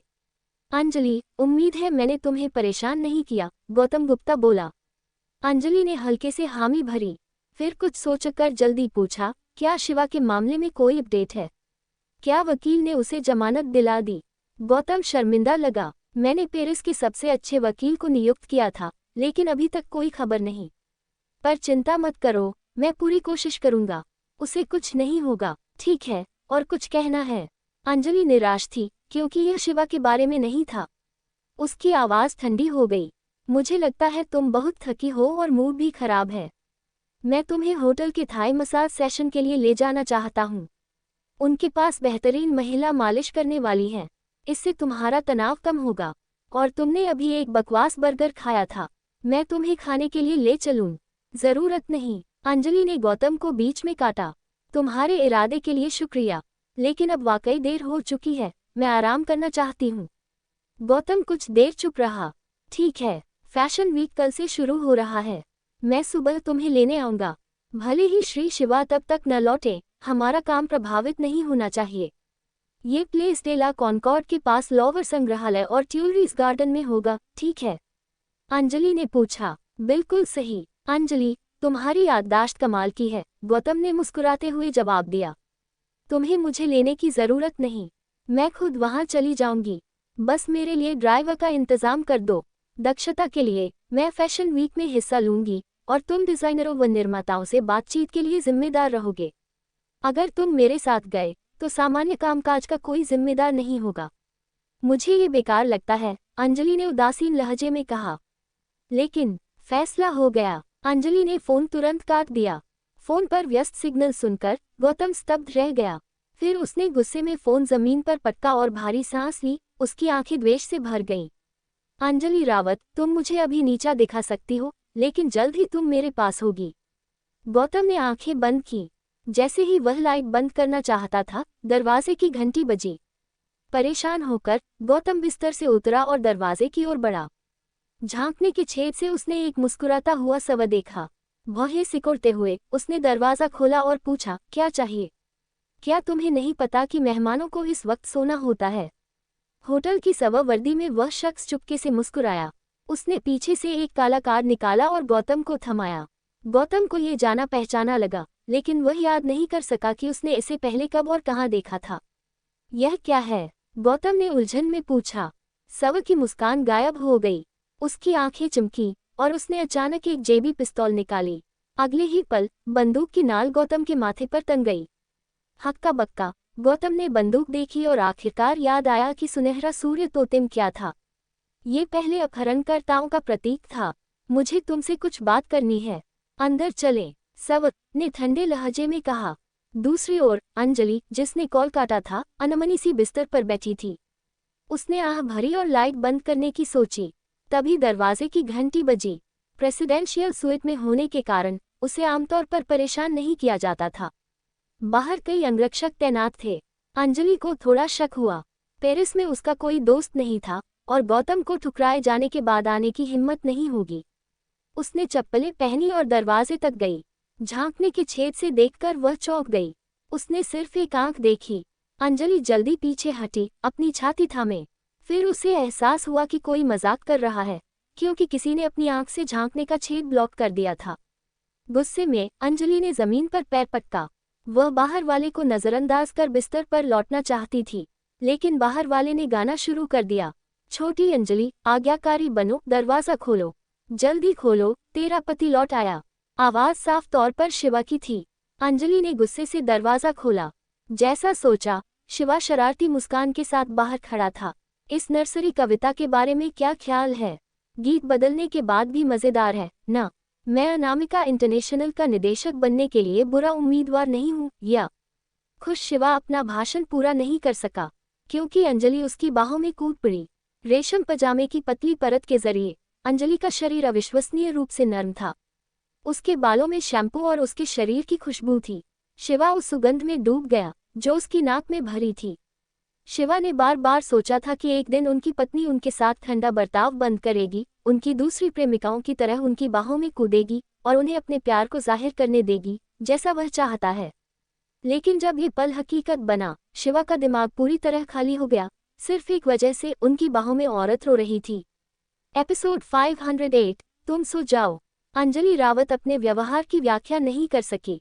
शिवा को देखते ही उसके शरीर में एक ऊर्जा दौड़ी, सिर्फ एक इरादे के साथ, उस आदमी को जोर से गले लगाना। उसे गले लगाने के अलावा उसका दिमाग कुछ और सोच नहीं सका। संयम, चिंता, साहस उस पल में कुछ मायने नहीं रखता था। यह महसूस करने के बाद कि औरत की बाहें उसकी कमर के चारों ओर जोर से लिपटी, शिवा देर तक स्तब्ध रहा, फिर धीरे धीरे होश में आया। उसने हल्की मुस्कान दी और एक अनकही भावना महसूस की, जिसने उसे लंबे समय बाद गर्माहट दी। धीरे धीरे शिवा ने अंजलि की पीठ को अपनी दोनों बाहों से थामा। भले ही वह रेशम में लिपटी थी, वह उसकी चिकनी, निर्दोष त्वचा को महसूस कर सका। गहरी सांस लेते हुए शिवा ने अंजलि के सिर पर अपनी ठुड्डी रखी। दाएं हाथ से उसकी पीठ थपथपाते हुए, जैसे कोई बच्चे को सांत्वना दे, वह धीरे बोला, बस रोना बंद करो। मैं अब वापस आ गया हूँ न।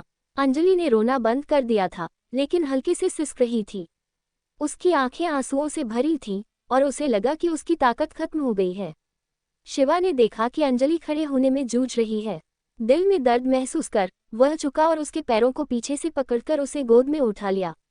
अंजलि ने अनजाने में शिवा की गर्दन को अपनी बाहों से लपेट लिया। शर्माते हुए पूछा, तुम क्या कर रहे हो? तुम्हें सुलाने ले जा रहा हूँ, शिवा ने जवाब दिया, कमरे में चलते हुए और पैर से दरवाजा बंद करते हुए। सोने शब्द सुनकर अंजलि का दिल जोर से धड़का। शिवा की नजरों से उसे और डर लगा कि वह कुछ और उम्मीद कर रहा हो। शायद विदेश में होने की वजह से वह बहुत असुरक्षित महसूस कर रही थी। उसके कोई करीबी दोस्त या परिवार यहाँ नहीं थे और कर्मचारी भी साथ नहीं थे। अपहरण और गोलीबारी का खौफनाक अनुभव झेलने के बाद अंजलि को लगा कि वह और कितना सह सकती है। शिवा की गैरमौजूदगी में उसे आखिरकार एहसास हुआ कि उसकी मौजूदगी कितना फर्क डालती है। लेकिन फिर भी इसका मतलब यह नहीं था कि उसे शिवा के साथ कुछ करना होगा। भले ही उसे उसकी अहमियत समझ आ गई थी, उसके अनुभव ने उसे शिवा के चिंताजनक व्यवहार का भी एहसास कराया। जब तक अंजलि कुछ सोच पाती, शिवा ने उसे बड़े आरामदायक बिस्तर पर लिटा दिया था। तब अंजलि ने जल्दी गौर किया कि उसने रेशम पजामे की पतली परत के अलावा कुछ नहीं पहना था। ये कपड़ा कुछ हद तक पारदर्शी था। गुलाबी रंग के कंबल में लिपटी यह शालीन औरत सफेद चादर पर बैठी थी। उसके काले बाल चिकने और हल्के चमकदार थे। ये दृश्य वाकई आकर्षक था, खासकर क्योंकि यह औरत शिवा की पत्नी थी। लेकिन शिवा बस चुपचाप अंजलि के हर हाव भाव को देख रहा था, जैसे कोई दिलचस्प फिल्म में डूबा हो। कब क्या तुम मुझे ऐसे क्यों घूर रहे हो? अंजलि ने धीरे से पूछा, सोचते हुए कि उसने क्या गलत सोचा। शिवा की आंखें साफ थीं। जाहिर था उसके कोई गलत इरादे नहीं थे। मैं सोच रहा हूं कि क्या मैं सिर्फ वही आदमी हूं जो तुम्हें दिन भर बिस्तर पर ले जाने की कोशिश करता है। मैं वाकई तुम्हारे साथ सोना चाहता हूं, लेकिन मैंने कभी जबरदस्ती करने का इरादा नहीं किया। मैंने हमेशा तुम्हारे फैसलों का सम्मान किया है। क्या तुम्हें मेरे आसपास इतना सतर्क रहना चाहिए जैसे मैं कोई चोर हूं? शिवा ने मुस्कुराते हुए पूछा। अंजलि ने होंठ हिलाए, सवाल से परेशान। अगर वह हाँ कहती तो उसकी भावनाएं आहत हो सकती थीं। वह अभी उसे कुछ करने के लिए मजबूर नहीं कर रहा था, लेकिन न कहने पर वह खुद का विरोध करती, क्योंकि यह सच था कि शिवा को दूसरी औरतों के साथ छेड़खानी करना पसंद था। मुझे जवाब नहीं चाहिए। मैं बहुत चालाक नहीं हूँ, लेकिन बेवकूफ़ भी नहीं। मुझे पता है कि तुमने मुझे दरवाजे पर गले लगाया क्योंकि तुम मेरी चिंता कर रही थी। हर कोई कभी कभी आवेगी हो जाता है, ठीक ना? शिवा ने पलक झपकाते हुए पूछा।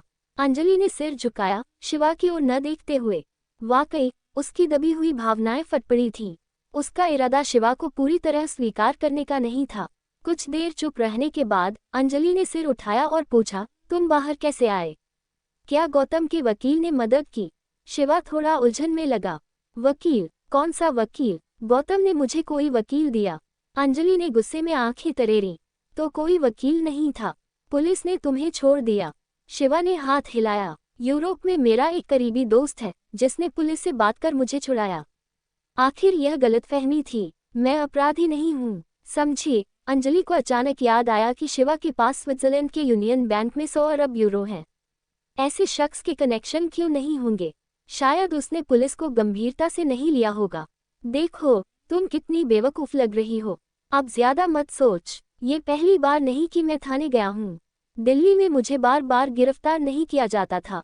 शिवा मुस्कुराया। अंजलि ने असंतोष से उसकी ओर देखा। तुम ही बेवकूफ़ हो। लेकिन दिल्ली के थाने की बात से मुझे किरण की याद आ गई। किरण? शिवा को इस मुद्दे को उठाने का पछतावा हुआ। हाँ, अंजलि ने चिंतित होकर कहा, पिछली बार दीदी किरण के आने के बाद मैं एक बार भी उनसे संपर्क नहीं कर पाई। मुझे उनकी चिंता हो रही है, क्योंकि मुझे नहीं पता वह कहाँ हैं। मेरे पास वैसे भी ज्यादा दोस्त नहीं हैं। सोच रही हूँ वह हाल में कैसी होंगी। शिवा ने अजीब तरह से अपनी नाक रगड़ी। वह और कैसी होगी? अभी भी समुद्र किनारे बेवकूफ़ी भरा प्रशिक्षण ले रही है, और तेरा पति पहले ही उसके साथ सो चुका है। थोड़ी देर बाद मुझे दिल्ली में उसके परिवार को शादी का प्रस्ताव भी देना होगा। उसने सोचा। बेशक, शिवा कभी सच नहीं कबूलता। उसने खुद को निर्दोष घोषित किया था। उसे अभी बेनकाब नहीं होना था। इसलिए उसने ईमानदारी से सांत्वना दी, चिंता मत कर। किरण का खानदान साधारण नहीं है, तो उनके साथ कुछ बुरा नहीं होगा। अभी के लिए अपना ख्याल रख। अंजलि, क्या तुम कल फैशन वीक में नहीं जा रही? तुम्हें जल्दी सोना चाहिए। अंजलि को कुछ अजीब नहीं लगा। सिर हिलाकर बोली, ठीक है, मैं अब आराम करूंगी। जाओ, गौतम को बिजनेस सूट में ढूंढो, वह तुम्हें तुम्हारे कमरे की चाबी देगा। ओह, तो मैं तुम्हारे साथ कमरा शेयर नहीं कर रहा, शिवा ने छेड़ा। अंजलि को उसकी शरारत का जवाब देने का मूड नहीं था। उदासीन होकर बोली, तुम अपनी आदत कब बदलोगे? एक सेकंड पहले गंभीर थे, अब बकवास मत करो। कल सुबह मेरे साथ कॉन्फ्रेंस में आना याद रखना। हम यहाँ काम के लिए आए हैं, तो आलसी मत बनो। तस्क, तुम फिर मेरे काम की निगरानी करने लगी। ठीक है, समझ गया। शिवा ने हाथ हिलाया और कमरे से निकलने से पहले एक फ्लाइंग किस उछाला। कमरे से बाहर निकलकर दरवाजा बंद करते ही शिवा ने लिफ्ट से निकलती एक आकृति देखी। निदेशक शिवा, शुक्र है आप आखिरकार लौट आए। मैं बहुत चिंतित था। गौतम चिंतित दिखा। उसने पजामे में शिवा के पास पहुंचकर भारी सांस ली। शिवा ने हंसते हुए कहा, छोटी गुड़िया, तुम बिल्कुल समय पर आए। मैं तुमसे चाबी लेने जा रहा था, लेकिन तुमने मुझे मात दे दी। गौतम हक्का बक्का रह गया। उसने सिर थपथपाया और बोला, माफ करें, चाबी अभी मेरे कमरे में है। मैंने थाने पर फोन किया था और पता चला कि आप सुरक्षित लौट आए, तो मैं जल्दी देखने आया कि आप अंजलि के साथ हैं कि नहीं, और आप वाकई यहाँ हैं। निदेशक शिवा, आपको कोई चोट तो नहीं ना? शिवा ने कुछ देर गौतम को देखा, अपनी हंसी दबाते हुए। छोटी गुड़िया, तुम जबरदस्त उत्साही हो। यही मेरा काम है। निदेशक शिवा मेरे जीवन रक्षक हैं, तो मुझे पूरी कोशिश करनी होगी। गौतम ने माथे का पसीना पोंछा और चापलूसी की। चून की निदेशक शिवा ठीक है, मैं अब चैन से रह सकता हूँ। शिवा ने उसके कंधे पर थपकी दी और फुसफुसाया, मुझे भी तुम्हें ठीक देखकर खुशी हुई। गौतम हैरान था, क्योंकि उसे समझ नहीं आया कि शिवा का मतलब क्या है। वह सिर्फ मुस्कुरा सका। गौतम से चाबी लेने के बाद शिवा धीरे धीरे अपने बिजनेस सूट की ओर बढ़ा।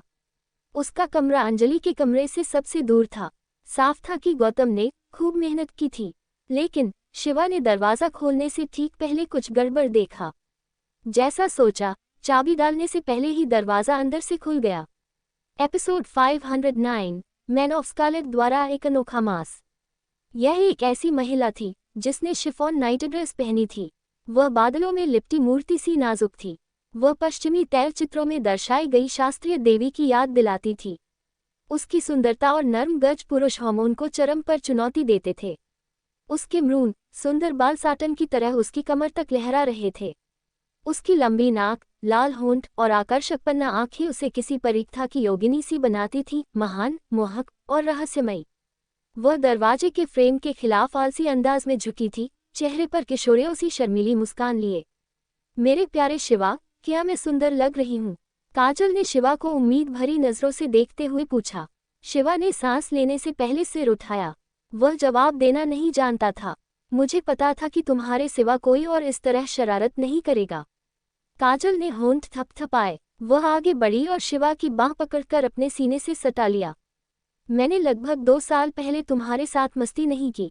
तुम बहुत क्रूर हो। भले ही तुम पूरे यूरोप की यात्रा कर चुके हो, अगर मैं तुम्हें ढूंढने न आती तो तुम निश्चित रूप से मुझे गोवा में नहीं ढूंढते। काजल ने शिकायत की, शिवा को कमरे में खींचते हुए और दरवाजा बंद करने से पहले। कमरे में मंद रोशनी वाली मोमबत्तियां जल रही थीं। एक मधुर राग बजा, जिससे रात का माहौल स्पष्ट और रोमानी हो गया। शिवा ने आकर्षक महिला की पेशकश को तुरंत स्वीकार नहीं किया, हालांकि वह देख सकता था कि वह उसे कुछ भी करने देगी। इसके बजाय वह बिस्तर पर गया और काजल को पहले बैठने का इशारा किया। काजल शिवा की बांह छोड़ने को तैयार नहीं थी। आखिरकार शिवा ने असहाय होकर उसे अपनी गोद में चढ़ने दिया। तुम्हें पता होना चाहिए कि मैं अब वह आदमी नहीं हूँ जो 2 साल पहले था। क्या ये तुम्हारी शादी की वजह से है? मैं पूरी तरह समझती हूँ। मुझे पता है कि तुम्हारी पत्नी इस होटल में है। काजल ने शिवा के कंधे पर सिर टिकाया। मुस्कुराते हुए बोली, मैंने जया से भी सुना कि तुम्हारे पास कई और औरतें हैं, है ना? वह तुम्हें इसके बारे में क्यों बताएगी? मैं सचमुच तुम और तुम्हारी बेटी के साथ नुकसान में हूँ। ये सिर्फ शादी की वजह से नहीं है। पिछले 2 सालों में, खासकर पिछले 12 महीनों में, बहुत कुछ हुआ जिसने औरतों के बारे में मेरी सोच बदल दी। मुझे मानना होगा, जब मैं तुमसे पहली बार मिला तब ज्यादातर औरतें मेरे लिए अपनी भावनाओं को निकालने का साधन थीं, जिनका कोई खास मूल्य नहीं था। लेकिन अब मैं तुम्हें, जया को, आदित्य को, सूर्यदेव को, मकरंद को और बाकियों को अपने दोस्त मानता हूँ। अब तुम मेरे दोस्त हो, न कि मेरे सुख के लिए इस्तेमाल होने वाले खिलौने। काजल की सुंदर आंखों में अजीब सी चमक उभरी। उसके होठों पर चिढ़ाने वाली मुस्कान दिखी। तुम वाकई बहुत बदल गए हो, शिवा। शिवा ने उसकी बदली अभिव्यक्ति देखी। मुस्कुराते हुए बोला, अब तुम किसी मासूम लड़की की बजाय 30 की उम्र वाली औरत लग रही हो। मैं तुमसे नफरत करती हूँ। मुझे जवान की तरह बर्ताव करने की इजाज़त नहीं है, और तुमने मुझे मेरी उम्र के हिसाब से बर्ताव करने से भी नहीं छोड़ा। क्या मैं वाकई इतनी बूढ़ी हो गई हूँ? काजल ने शिवा की बांह छोड़ी और खड़े होकर उसका चक्कर लगाया। फिर उसने अपने शरीर को शिवा की आंखों के सामने झुकाया। अपनी सुगंधित सांस के साथ बोली, शिवा, किसने कहा कि दोस्त एक साथ नहीं सो सकते? शिवा चुप रहा और काजल के सीने पर नजरें टिकाईं। उसके झुके हुए रुख की वजह से उसकी ढीली नाइट ड्रेस गले के पास नीचे खिसक गई, जिससे गोल द्रव्यमान की एक जोड़ी दिखी जो एक दूसरे से रगड़ रही थी। अनंत गहराई सी दरार किसी को गुनाह करने के लिए उकसाती थी। क्या ये अच्छे लगते हैं?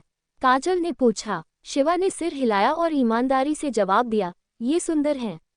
हाँ, काजल हंसी। उसके रुख ने नर्म मांस को ऐसा बना दिया जैसे वे कभी भी गिर जाएं। उसकी नेकलाइन से सुगंध निकल रही थी। शिवा, क्या तुम्हें पता है कि मेरे पति के मरने से पहले तुम्हारे अलावा किसी और पुरुष ने इन्हें नहीं छुआ? काजल ने कहा और शिवा की गोद में बैठ गई, अपने सीने को उसके चेहरे से दबाते हुए उसे बीच में दफन कर दिया। मैं तुम्हारे साथ सोना चाहती हूँ और तुम्हें खुश करना चाहती हूँ। मुझे तुम्हारा पक्ष लेने की जरूरत नहीं है। ये सिर्फ इसलिए है क्योंकि मुझे ये करना पसंद है। शिवा का चेहरा नर्म गर्म मांस में दफन था, जिससे सांस लेना मुश्किल हो गया।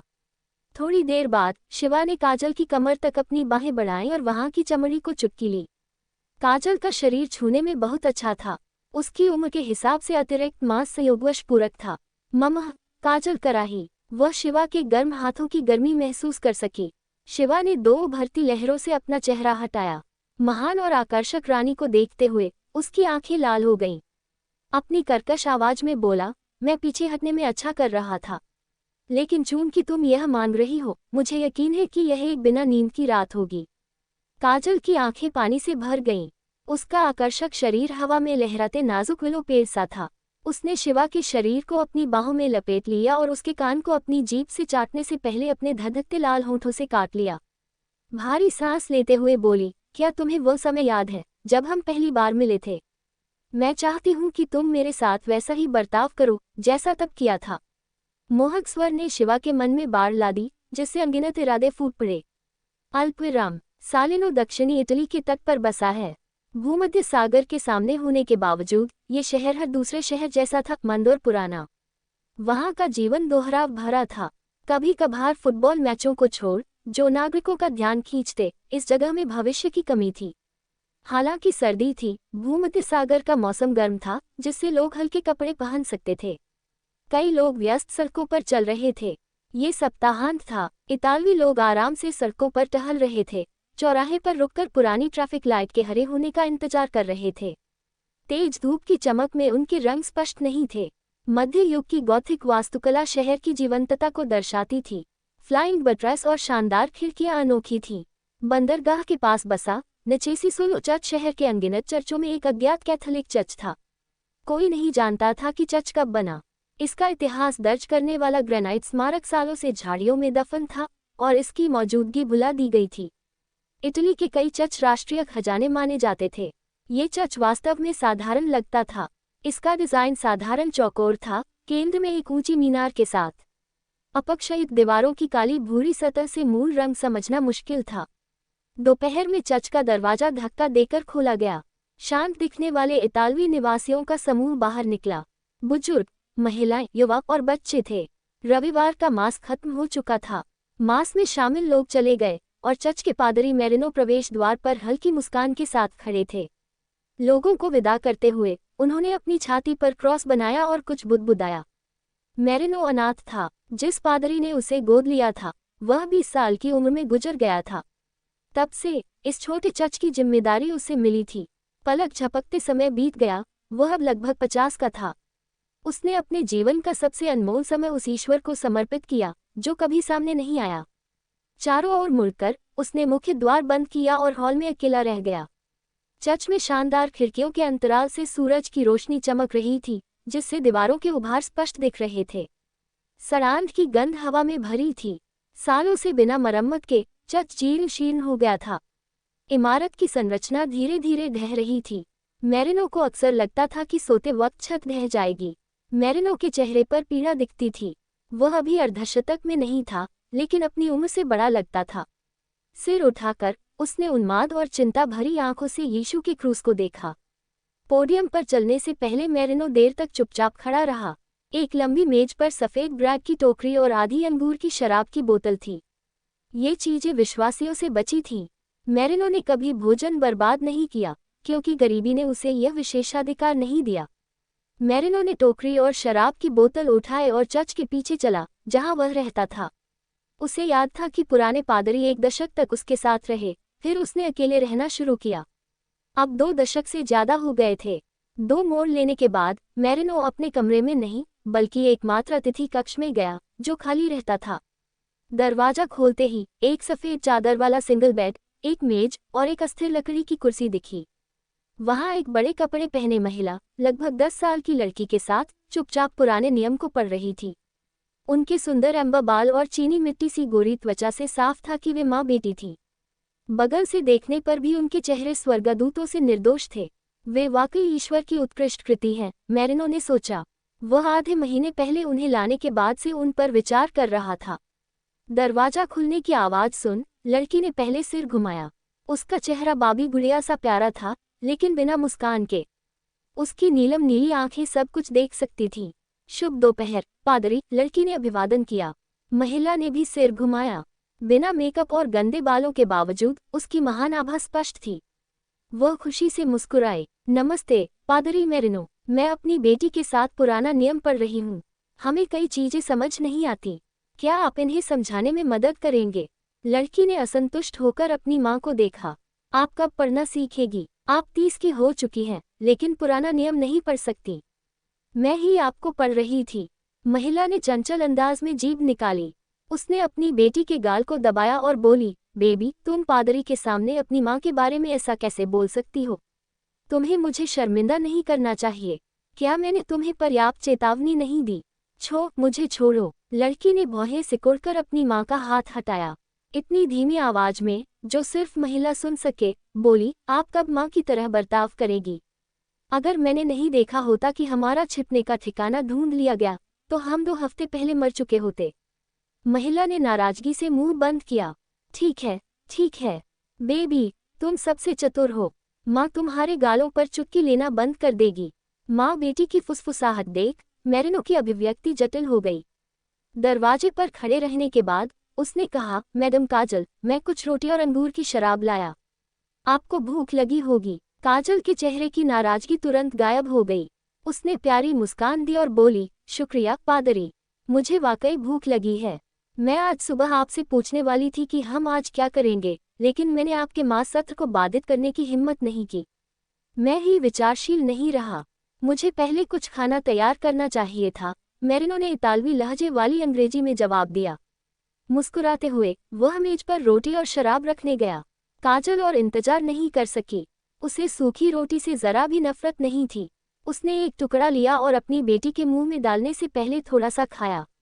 आओ, मुंह खोलो। मैं खुद खाऊंगी। लड़की को सिरदर्द हो रहा था जब उसकी माँ उसे खाना खिलाना चाहती थी। उसने रोटी ली और चबाने लगी। काजल ने दांत भींचे और असंतोष में डूब गई। मैं बहुत नाराज हूँ। दूसरे परिवारों के बच्चे इतने आज्ञाकारी क्यों हैं, लेकिन मेरी जया ऐसा बर्ताव करती है। मेरे पर जिम्मेदारी मत डालो। किसी और की माँ आपके जैसा बर्ताव नहीं करती। लड़की ने अपनी माँ को गंभीरता से समझाया और आंखें घुमाई।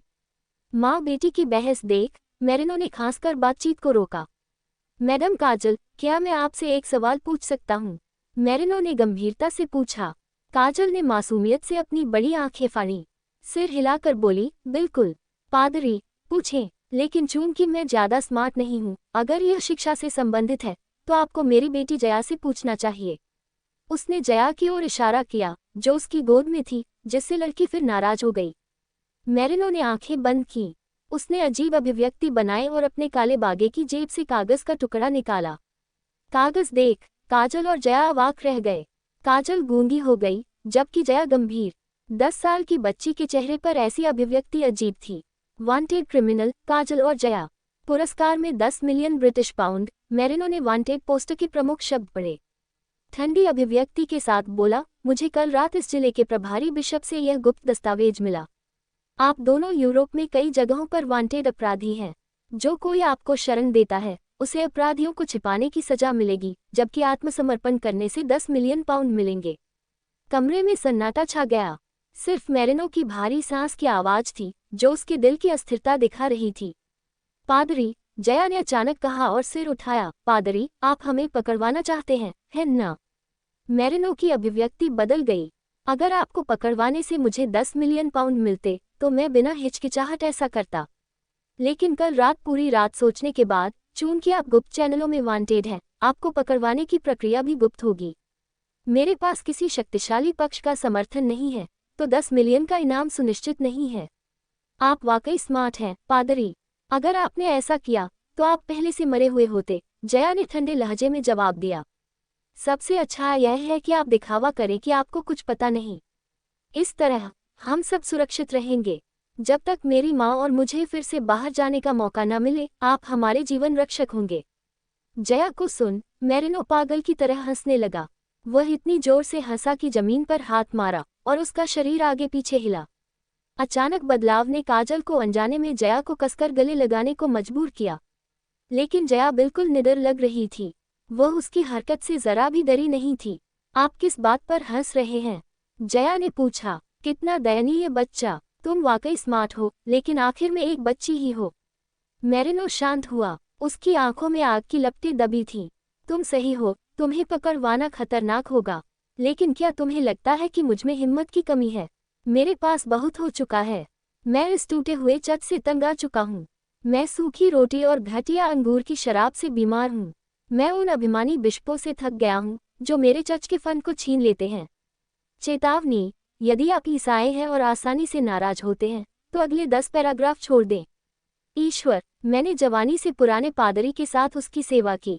मैंने उसे कंपनी देने के लिए अपने जीवन का सबसे कीमती समय दिया। अब जब मैं लगभग 50 का हूँ, मैंने कभी अच्छा स्टेक नहीं खाया। मैंने कभी छुट्टी के लिए देश नहीं छोड़ा। मैंने पहले कभी किसी औरत के शरीर को महसूस नहीं किया। कोई नहीं जानता कि मैं कौन हूँ। किसी ने मुझे असली रूप में जानने की जहमत नहीं उठाई, पादरी के रूप में नहीं। किसी को परवाह नहीं कि मेरा चच है गया या नहीं। अगर मैं अचानक मर जाऊं तो किसी को फर्क नहीं पड़ेगा। क्या मैं ऐसा जीने लायक हूँ? क्या यह उस दिन के लिए है जब मैं इस टूटी सड़ती जगह में अकेला मर जाऊं? बिशप नरक में जाएं, वेटिकन नरक में जाए, ईश्वर नरक में जाए, वे सब नरक में जाएं। कमरे में सिर्फ मैरिनो की बहरा करने वाली चीख थी जिसने काजल और उसकी बेटी को गूंगा कर दिया। रास्ते से हटो, मैरिनो चिल्लाया और काजल से जया को खींचकर जमीन पर फेंक दिया।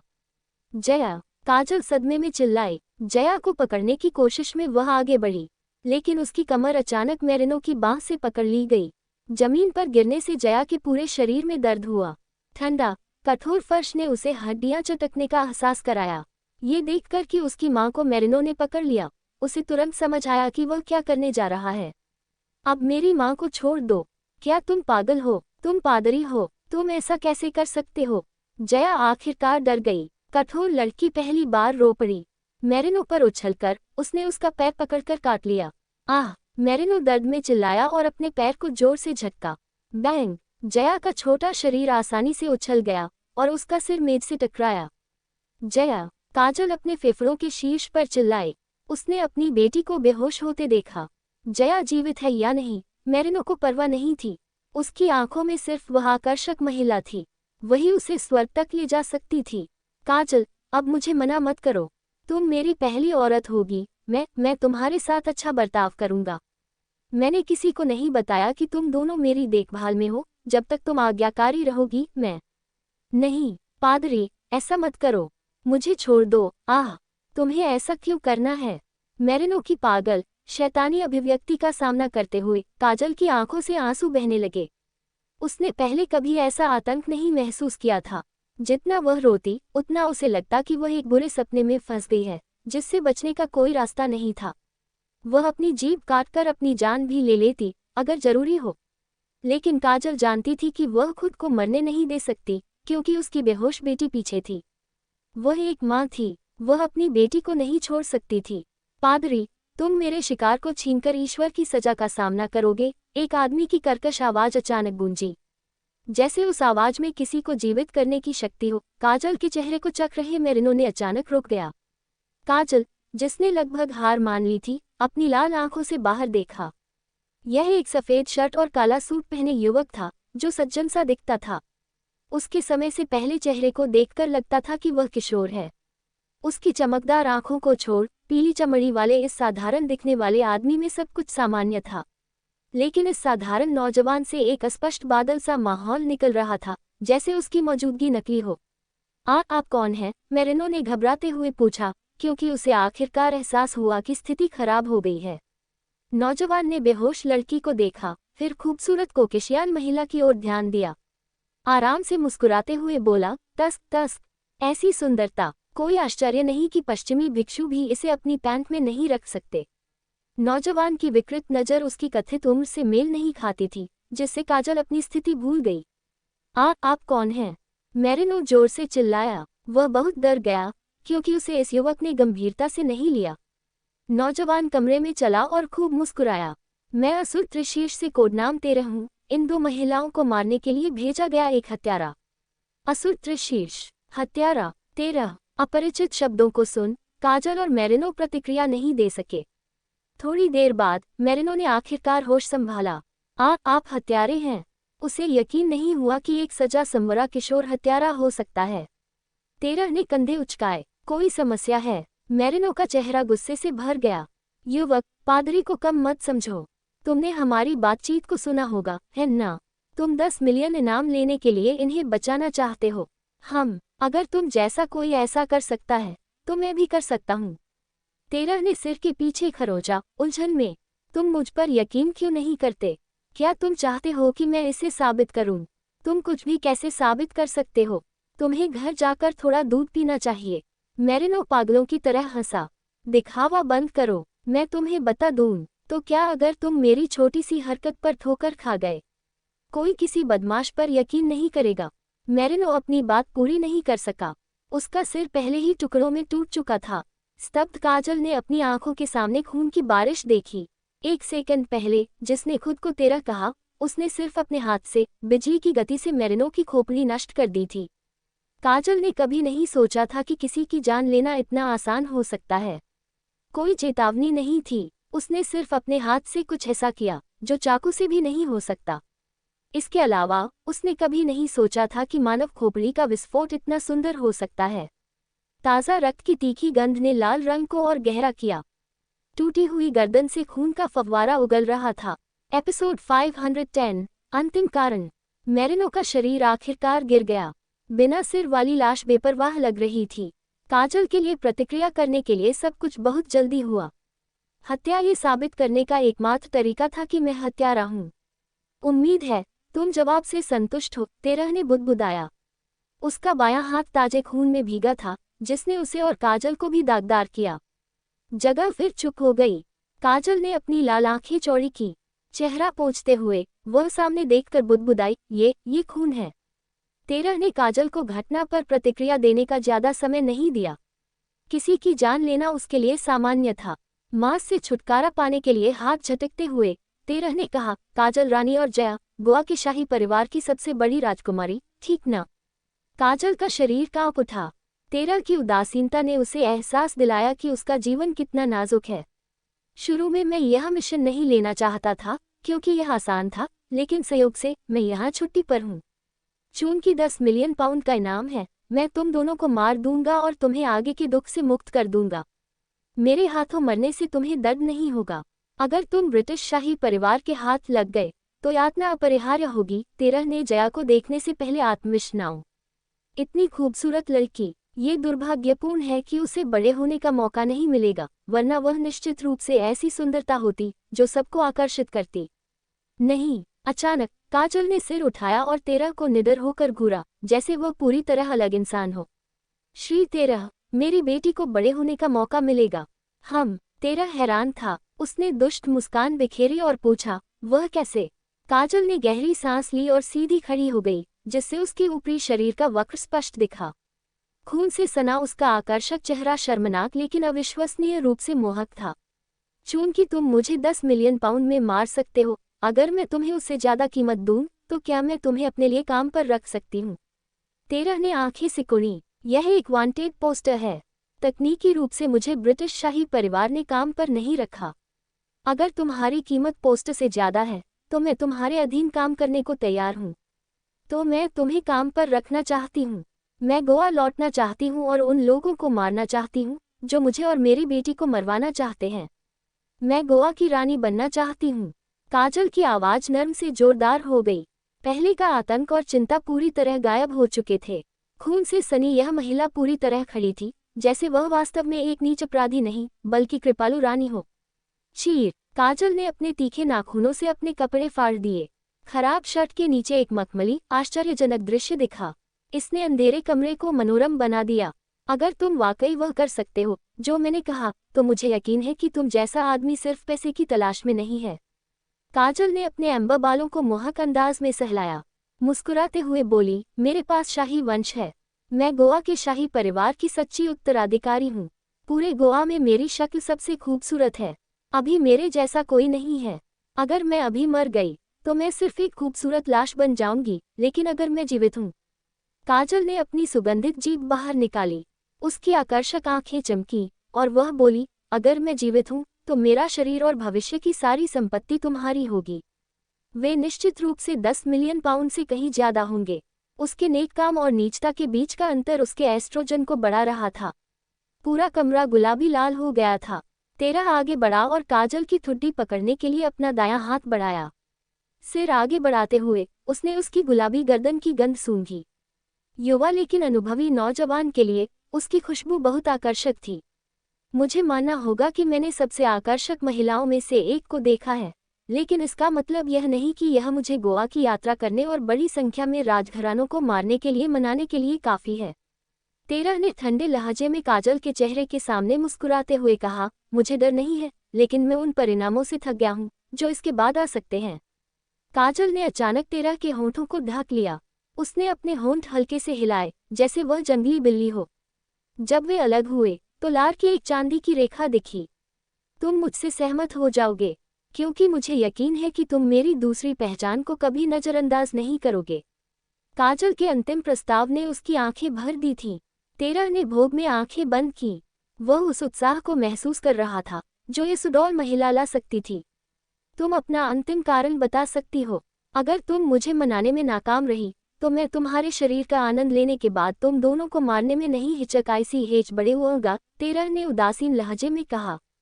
काजल ने घबराते हुए अपने होंठ देखे। उसकी मोहक अभिव्यक्ति गायब थी।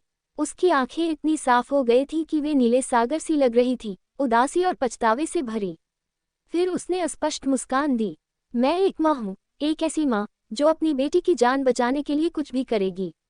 अल्पविराम। हवा के झोंके में सफ़ेद पर्दे नाच रहे थे, जिससे कमरे में धूप चमक रही थी और अंदर का हाल दिख रहा था। पेरिस में नया दिन था। शिवा ने चुपचाप अपनी आंखें खोलीं। फर्श पर कपड़े और मोजे बिखरे थे। टेबल और कुर्सियां गलत जगह पर थीं। एक दीपक किसी तरह फर्श पर गिर गया था और केंद्र में रखा बिस्तर अपनी जगह से 10 सेंटीमीटर खिसक गया था। विशाल, नर्म बिस्तर पर दो शरीर एक दूसरे में उलझे थे। उनके शरीर को सिर्फ एक पतला कंबल ढक रहा था।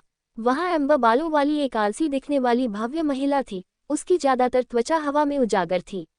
उसकी छाती को एक हाथ ने पकड़ रखा था, जिसने उसका आकार बदल दिया था। उसके निचले शरीर पर उसके सफ़ेद, सुंदर लंबे पैरों को आदमी ने दबंग अंदाज में दबाया था। उसे जरा भी हिलने नहीं दे रहा था।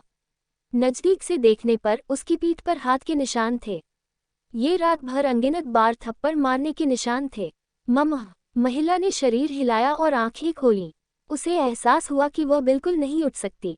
उसका शरीर आदमी की बाहों में था, जिसने उसे शरारती अंदाज में पीठ के बल ले जाया। लेकिन महिला ने बड़ी गलती कर दी। आउच! महिला चिल्लाए। उसने